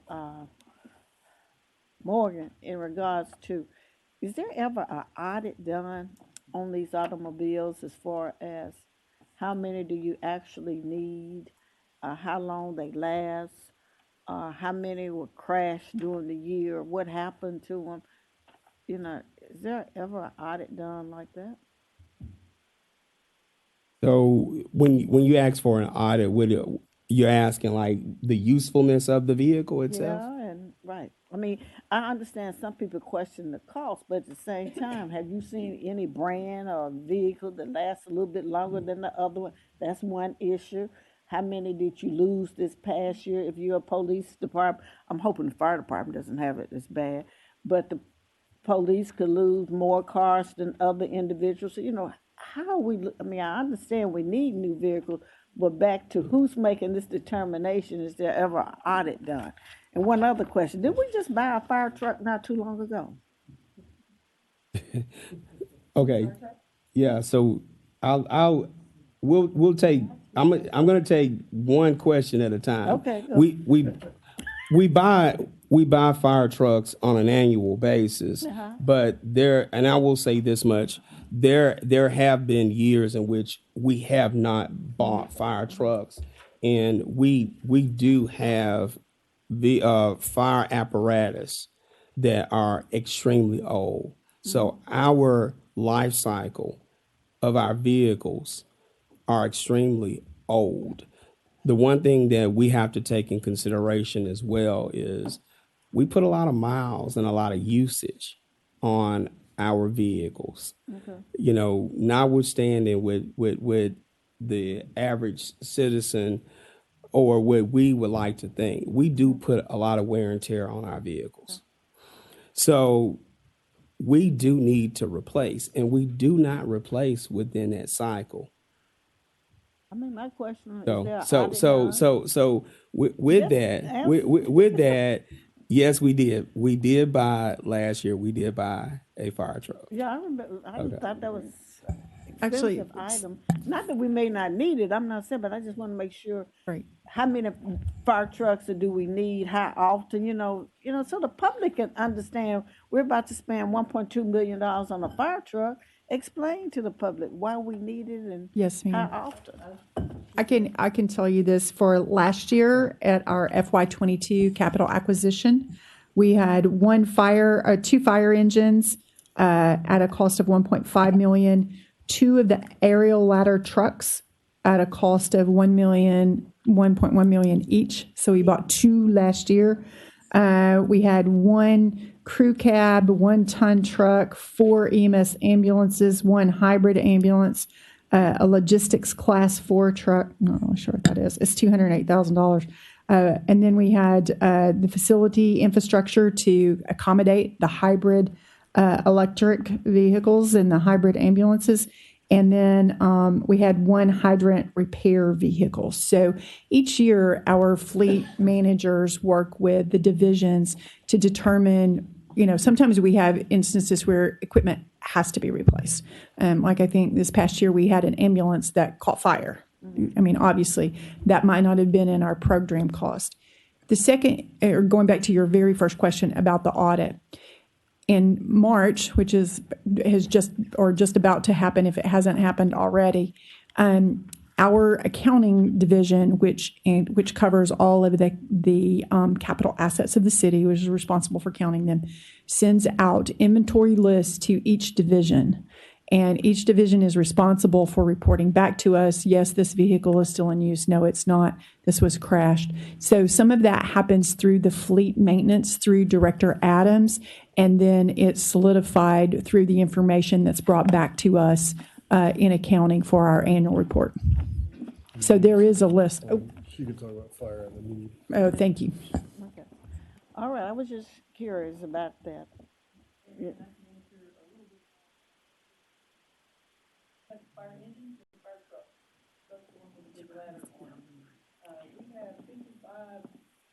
Chief Sway, can you use the microphone, please? Yeah, we have 55 frontline engines.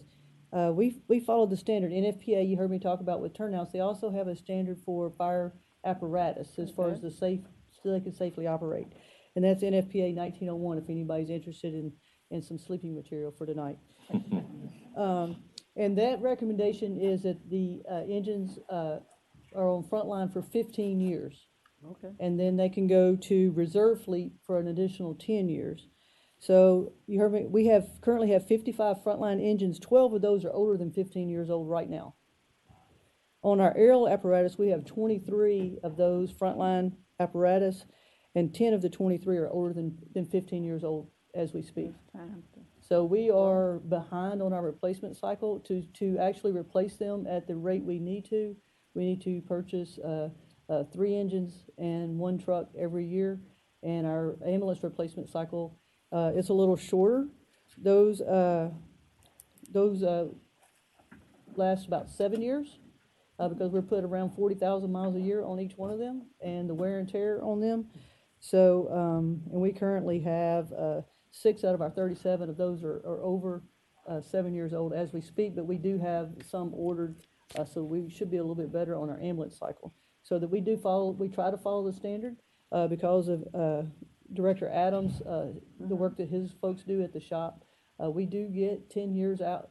We actually run them frontline up to 25 years in some cases and get the most life that you can out of them. Thank you, fantastic. And that's, so these are, actually the new engines we have coming in, we do design those specs ourselves, so they are, they're not just off the shelf, they are designed for the utmost safety of our firefighters. Fantastic, thank you for that information. I think that explains a lot of information in regards why you need new fire truck. I would assume something like that exists for the police department. So that type of information needs to be shared with the public while they we need some of the funds we may need down the road for, additional cars in the future. Thank you, thank you. Yeah, and thank you for that. That would be helpful information. You know, I'm sure they conduct an audit, but as far as our seeing that report, I don't think that's anything that we've seen, you know, from the standpoint, well, this is how many cars were wrecked, and therefore we need to replace that. And so it's just always an ask, hey, here's our ask for this year, not knowing. And if it's a need to spend more to do so, we need to have that information. Any other questions for general services? I had a couple, and mine just really goes back to the 9 million versus the out years being 12. Based upon what was previously reported, we have 8 precincts, 57 fire stations, 18 libraries, and that does not include 300 facilities. Yes, sir. So if we take that 9 million divided by 383, that's 23,498 per facility. And so my question is always, or a statement that I make, I feel that this is inadequate to address some of the deferred maintenance that we have when you have this many buildings and structures. And so for us to, I just look at, you know, that whole theory of the broken window. And when we have our own projects or own buildings that we own that are in a state of disrepair, what is that saying to the people that live in that community when we do so? And so, you know, however many buildings that we have, $161,000 for plumbing across everything that we own. $235,000 for carpentry. And so I know that this is the capital. This is where we borrow the money to do so. But there's another we have operating. And so those would be some of the discussions. But I'm when it comes to operating, though, so much of operating is personnel services. I still think that we are just doing, we're not doing a good job of maintaining our facilities. And you know, I'm not necessarily talking about facilities that may belong to police and fire. I'm still talking about the things that we touch, the community centers, the libraries that people go to. I know we're improving, we're having some large capital projects, but when it just comes to so many buildings that we have, to have $9 million for major modifications, I just think is inadequate. Councilman, I appreciate that. I just also want to recall, we share the same sentiment. That's one of the reasons in Accelerate Memphis, we put $37 million of deferred maintenance into our park system. So really, over the next 2 years, that's whatever that adds up to. It's $18.5 million just in the parks division. That's for structures and community centers and those kinds of things.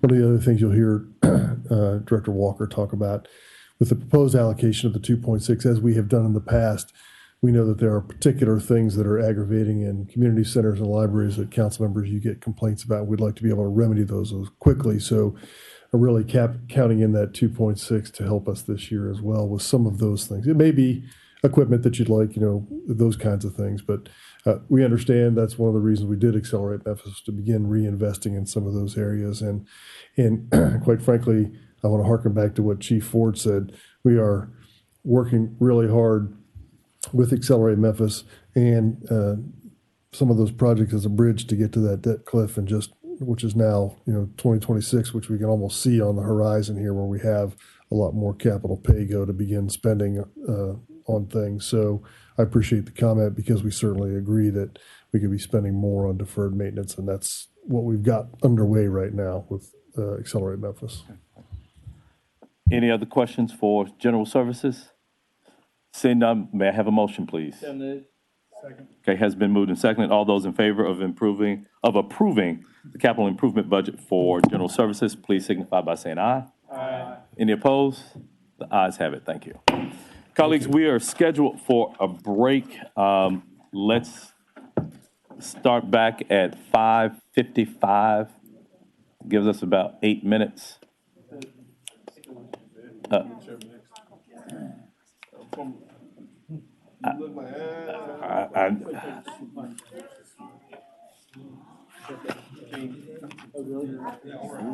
I was about to, Yeah, so, I was about to like.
Your attention, please.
Budget hearings for the fiscal year 2023.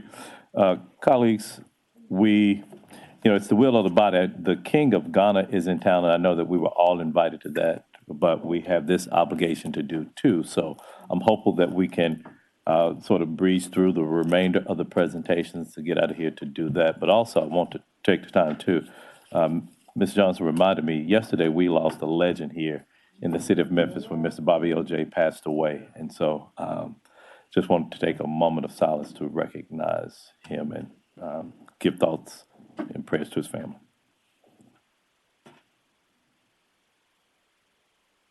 Thank you. So colleagues, we have 4 other divisions, and what I'm thinking is that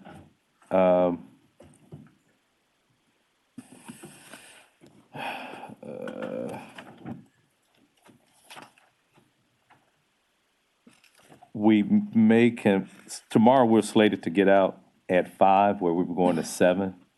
So perhaps we can have those 2 presentations, we can push those to tomorrow so we can, the last two scheduled for today, information technology and engineering. So those 2 combined are about an hour. We're slated to get out at 5 o'clock tomorrow. So if we add an hour to that, that'll have us out at 6 o'clock tomorrow. Tomorrow? Oh, okay.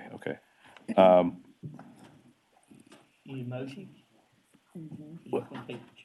Yeah, so what I was reminded of, Chief Ford cannot be here after 5 tomorrow, but we can, if there are any questions that are related to finance, we can make those notations.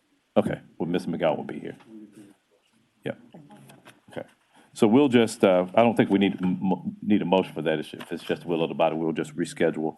And we'll send out just a revised schedule for tomorrow to include. And I'll leave it up to staff to come up with the schedule. Well, we'll just push everybody back and have IT and engineering before parks and the others that are on here. Okay. So IT and engineering and urban art will be tomorrow at the top of the schedule at 3:30. Well, where do you see urban art?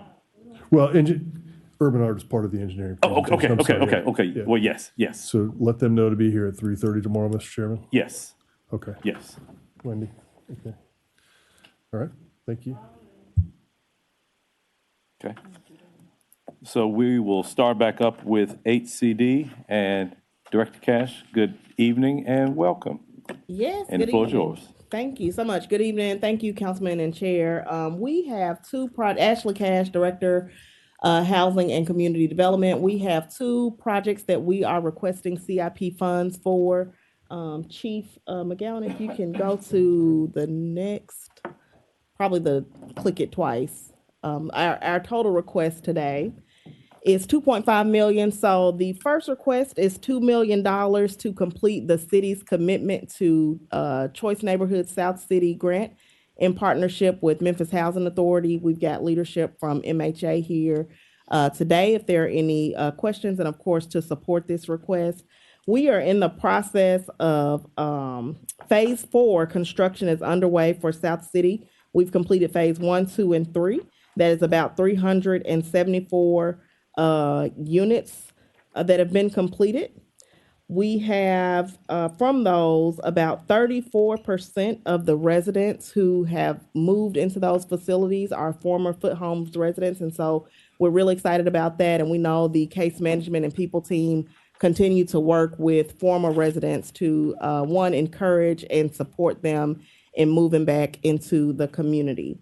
It's been a great development, and that request is $2 million. I don't think I wanted to say anything else about that. So next slide, please.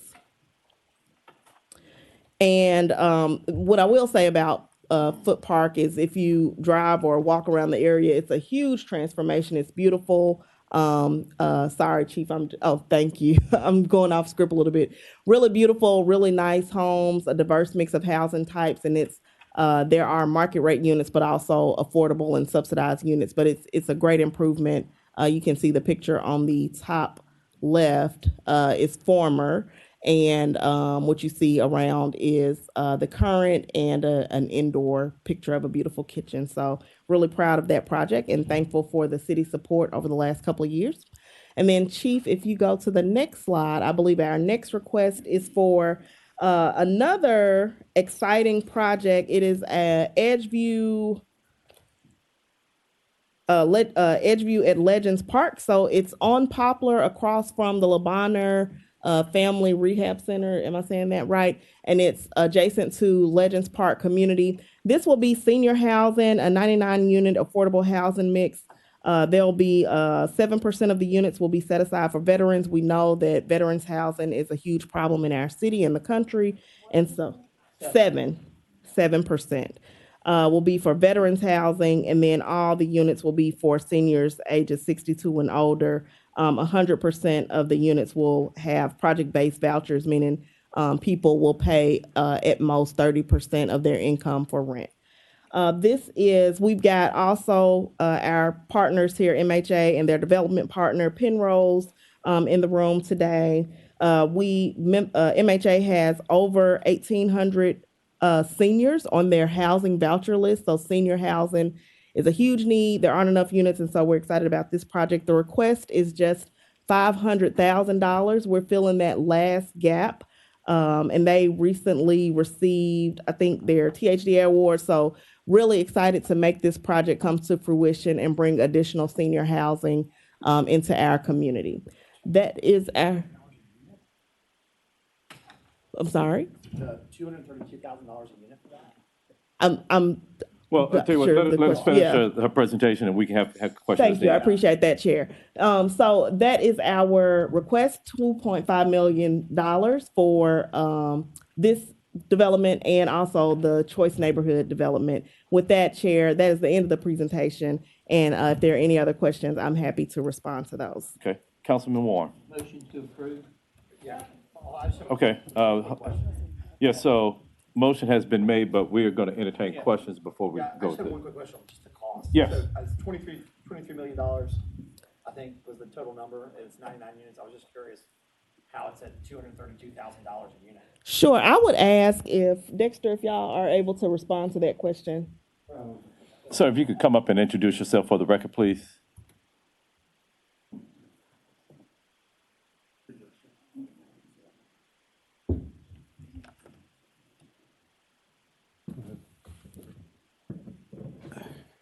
Thank you, Council. Dexter Washington, Chief Executive Officer of Memphis Housing Authority. To address your question, so the actual building cost of these units is projected at about $160,000. So the additional cost is related to the soft costs related to the project. Yeah, the total development cost is $232 a door. That seems astronomically high, even in this environment, for a stick-built 4-story building that's basically kind of garden style. But I'm not in your project. That's an extraordinarily high number, but that's I guess the number is what it is. Yeah, I mean it is absolutely the nature of the construction time that we're in right now. We've seen an increase of our original costs of about 40%. So, yeah. Thanks. All right, well, excited about it though. Need all we can get. Yeah. Colleagues, any other questions? Question that I have is, how was the percentage for veterans determined?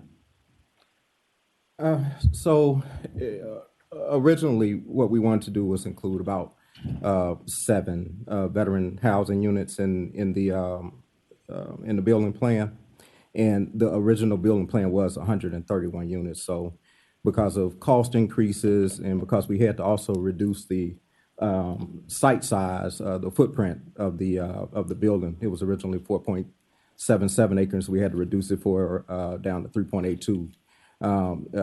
We wanted to keep those 7 units. We just thought that, we wanted to be inclusive of our city's homeless veterans, but we also wanted to address other populations as well. One of the other set-asides that we're doing is about 25% for extremely low-income households. So that's households that are at or below 30% of the AMI. So that'll be 25 units there, and then the additional ones will fall within the PBV voucher range. Okay. Thank you. Colleagues, any other questions? Would note that we've been joined by Councilwoman Michaeline Easter Thomas. A motion has been made on this. Oh, sorry. Can I just add one thing as a thank you to the council, especially on the Fit Homes project? When we talked about those out years from 2017 through 2021, this council approved $5 million. Just every year you made that commitment to this project, you stayed with it. And then in these last 2 years in FY 22 and then coming into FY 23 is the final phase. And, just how incredible that is that you have stayed with that project and how beautiful it is and how our planning for our out years really makes sense, and it enables our project to come to fruition. So thank you very much for that support. All those in favor of this item, which is the CIP budget for HCD? Well, who seconded that? I know you made the motion.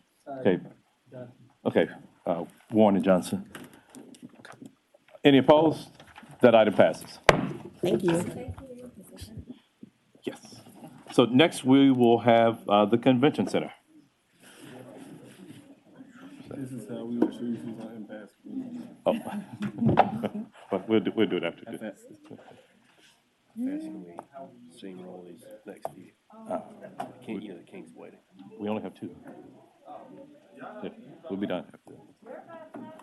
We're not doing these. Yeah, I'm about to send out the new schedule. Okay. Colleagues, next we have the convention, the Renaissance Convention Center. Mr. Chairman, members of council, Chief Ford, Chief McGowan, good to see all of you tonight. We're fairly brief this evening, as we have spent a lot of money at 255 North Main. We are very proud of our improvements and a lot of success. Will you turn your mic on, Mr. Dennis, please? There it is. It's back on now. We've had a lot of success having reopened, and as the pandemic wanes somewhat, with our fingers crossed, we've had a very successful first part of of our fiscal year this year. So we're very proud of that. We had discussed a cover line amount of $400,000 for last year, which we have spent the majority of it with some improvements at the Cannon Center and some improvements in the Convention Center, some IT upgrades, some security upgrades, et cetera, that were not part of the construction. And moving forward into next year, this request is for an additional $400,000 that would go towards 2 things that we think we really need to do after having been open now for 18 months. And excuse me, I have not introduced Chuck Jabor, our Assistant General Manager and Director of Finance.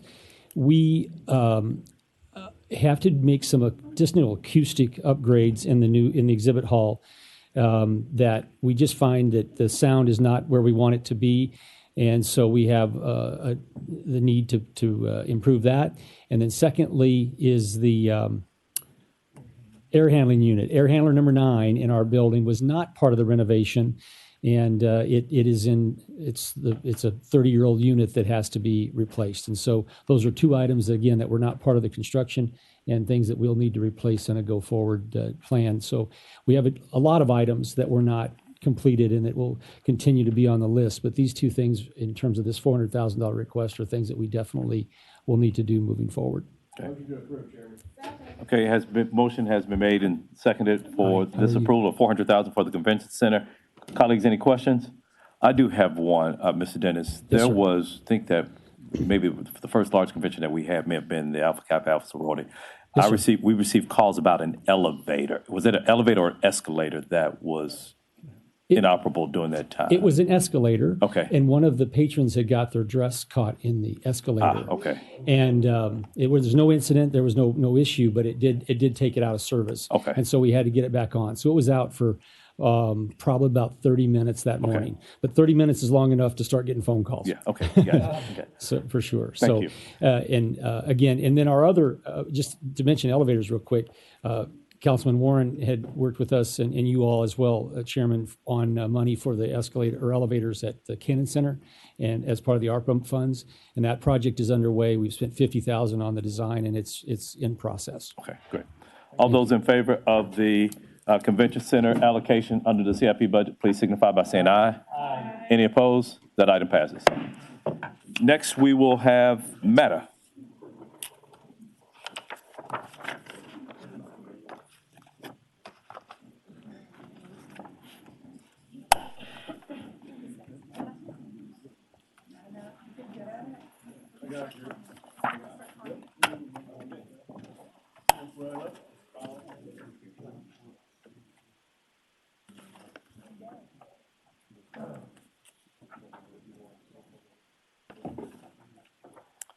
The floor is yours, sir. Thank you, Mr. Chairman. Gary Rosenfeld, CEO of Memphis Area Transit Authority. Happy to be here with you today to express our gratitude for the $150 million that you're going. Just trying to see if I could get Chief Ford to go. Visibly turning red. Me? That would be the real number, but here's where we're at. For fiscal 23, a total GO bond request of about $6 million. As you can see on page 1, we bring in a bunch of federal grants. We were very successful this year with our CIG grant, making it into the president's budget. It's important that we communicate to our congressional delegation that we want to see this budget passed. Another $7.5 million coming from the state, and then some Shelby County money that is still sitting out there. We had submitted a project using that money as local match money, but unfortunately at the federal level it was not accepted. Moving to page 2, we show that there's the allocations of about $7 million expended to date for the BRT Innovation Corridor. That's where that $46 million is going, as well as the $12 million build grant. That project is moving ahead with full steam. We anticipate a paper grant agreement with the federal government for the build grant funds sometime in the next 30 days, and having an agreement on the CIG as quickly after congressional approval of the budget. So FTA is working toward that. We are as well. On page 3, we're showing transit vision projects, a continuation of that full fiscal 23 funding of $1 million. Doesn't go very far, especially when bus shelters cost about $35,000 a piece, but we will be using it as we can to replace bus shelters and to improve amenities at within our facilities. We have carryover funds of $427,000 for paratransit buses. We have an order of paratransit buses that'll be being delivered hopefully in June. My team was at the factory in Detroit, and they've touched them all. They've seen them. We're just waiting for them to be finished and then delivered. There's 22 of those units there. and $1.2 million for operations and maintenance facility repairs. As you know, our facility is 40 years old and has sunk 16 feet since the day it opened, which makes life interesting. The buses no longer can, the approach angle and departure angle of the buses makes it difficult to get the buses in and out of the garage facility at this point. I'm afraid to open the asphalt because once we open it, we start paying until it's closed, and we don't know what that might look like. So that continues to be a major problem for us, but we will be seeking federal funds through the bus and bus facilities grant process. That grant application closes in the end of May 31st, I believe. And I will be happy to answer any questions you might have. Second. Okay, motion has been made and seconded. Colleagues, any questions on the matter, CIP? Councilwoman Johnson and Robinson. Thank you for that presentation, but for clarity, describe a bus shelter that's costing $35,000. If you were to see the tubular shelters that we have been installing around the city, the actual shelter cost, the material, is about $16,000. The reason why they cost so much is in order for us to put it up, we have to ensure that there's an ADA path of travel and that we have to get the right-of-way to have the shelter on the property. So when you add it all up, it's an average of about $36,000 per shelter. And if you add additional amenities, the price goes even higher. But they're expensive, and it's not, we can't do it the way it used to be done, where you just throw up the little glass shelter. Yeah. Those are no longer safe for us to use. But the tubular ones are lasting really well. They're holding up really well, but they're expensive, no doubt. I'm gonna go find one. I'm sorry? Where's one located? Because I haven't seen it. If you go down Union, we've just put a whole bunch along Union. There's still some older ones on Union too, but Union and Cleveland, that intersection's heavy intersection for bus traffic to begin with. So we, recently we've upgraded the shelters there. Oh, okay. Thank you. Okay. Councilwoman Robinson. I just wanted to. Microphone, please. Sorry. I just wanted to make a statement. Please remind me to send you the information. I attended the Region 4 Children's Environmental Health Stakeholders Meetings for state, tribal, and local governments.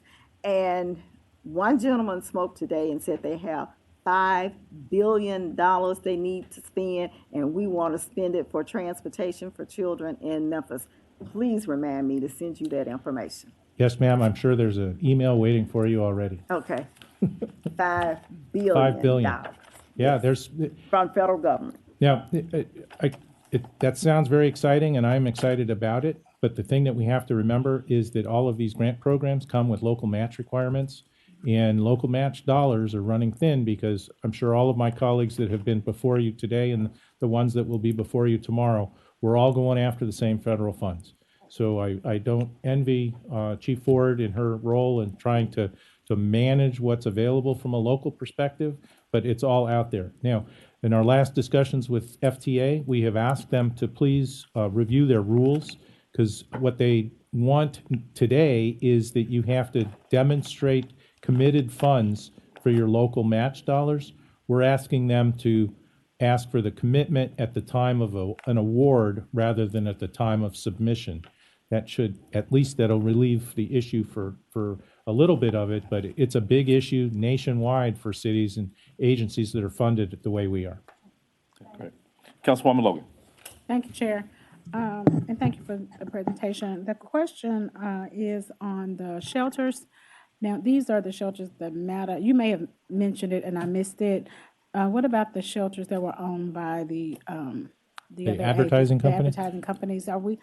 Did we get all of those removed? We did get all of those removed. Is It this occurred for a bit replacing late. those? Some of these will replace those, but we're in the process. We're out to bid right now for advertising to see if we can get a program to replace some of those. And then recently I visited a transit agency that has done some innovative work with respect to ad shelter investment, where they were able to issue a franchise agreement to an advertising company in exchange for a large dollar investment in shelters and such. We're going to investigate that to see if it's doable here in Memphis. But it would be it'd be way outside of what our typical contracts are, 5 years or less. This agency did a 20-year franchise agreement for advertising, and we're able to secure tens of millions of dollars worth of shelters. So we're going to see if that'll work here.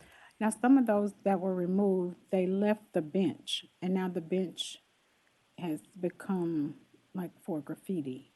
We're going to have those removed as well, the benches. We certainly would would like to leave the benches, but we'd like to clean up the graffiti. So if you have any, if you have a moment, I'll just send send them us over to you as well. an address. We'll Okay. take care of that. The ones that are owned by the missions, are they still going to remain? The benches that are owned by the mission? That's a separate program. That's not ours. That we don't control that at Oh, all. okay, because they're at the bus stop. Right, How do but- we? If you let me know if there's any problems with those, we'll reach out to the mission, but that's not our program. Thank you. Yeah. Are you back, Chair? Okay, thank you. Anybody else? Okay, the question that I have is looking at page 2, just making sure I'm reconciling everything correctly. Geo funding, 22 million, so I'm adding the funds expended to date. Total funding, 5 million, and then going out, that's 24. You with me? Geo funding amount, 22 million Yes. to date. So am I to add 7, You're at 5, and 7? Yes. So that's 24. So, No, that'll be 5 and 7 is 12 onto the 22, total for 32 million, or 34 million, excuse me. okay, so this 22 has Already been committed. In other words, we've been taking CIP funds for the last 3 years, and that was totaling 22 million. In order to meet the match that we submitted to the Department of Transportation, will need to bring in another 12 million. So we have a total of 57 million coming from the federal government. We'll have 34 million provided locally from the city. right, but the only part I'm looking at, the GO is the only part that applies to us. Yes, So, sir. Yes. So we're adding the 7, 5. You're adding you've got the geo bonding to date of 22, and then you'll add the 24 amount. But that doesn't say that. So help me out, Chief. So I'm looking at expended to date is 7 million. But 22 committed. How does the 22 fit into all I'm of trying to this? figure out how you get to 22 too. So we have expended to date that we have allocated and appropriated $7 million, $7,084,000. Then we are asking for 5 this year, which brings us to 12. Right. Agreed. Asking for 5 and 24, which brings us to 17, right? And 7 Gives us and 24. 25 gets you to 24. Right. So how does that relate to that 22 there? So are we saying 2 million more? Is it, so that 22, am I wrong to think that those all together should add up to 24? Should be 22. So why should it be 24?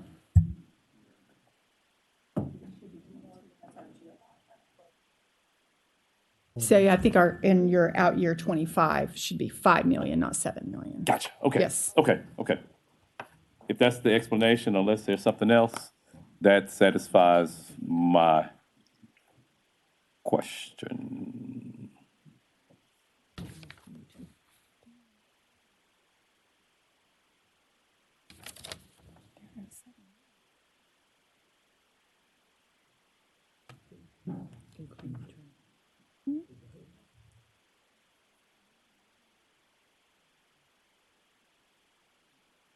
That's it? Okay.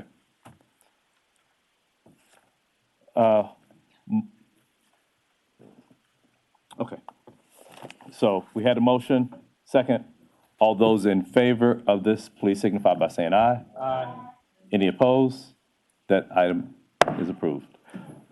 Before we convene, we have to do a drawing for the impasse. Everybody's name is in there, so it's being done at random. Okay. So, Ms. Crichton, will you do the honor of pulling? So the person that's selected will have to serve. And then the next committee with myself and Covet. Now he's going to set a record for Mr. Chairman, I would like to point out that I have voted against us changing our meeting dates because I will be out of town. And if I am chosen, I will not serve. I'll be leaving on Friday. All right. Ms. Crichton. Let's just take Jeff's name out. Well, we don't know what Jeff's name is. So this will be for the IBEW crafts. Okay. Councilman Smiley, Councilman Colvett. Patrice wisely walked out of here. Well, her name is in there, though. Okay, so you got Smiley and Colvett. Okay, but now you got to throw a name back in there. Throw a name back in there? Yeah. Shake it up. I wonder what the committee's going to recommend with that setup. Okay, so this is for the IUOE operators with Councilman Smiley and Councilman. Okay. Yes. Who's joining me? Jones. I wonder where that's going. All right. Oh my God. Well, depending upon what that is, it can't be past the 13th or the 16th for me, so I'll be out of town. Okay. All right. I'll choose between the 11th and the 16th. I don't think so. Not much like spending 40 minutes. Okay. I'll be across the state. At this time, I'll entertain a motion to adjourn. Okay, this meeting is adjourned. Thank you, everybody. See everybody tomorrow.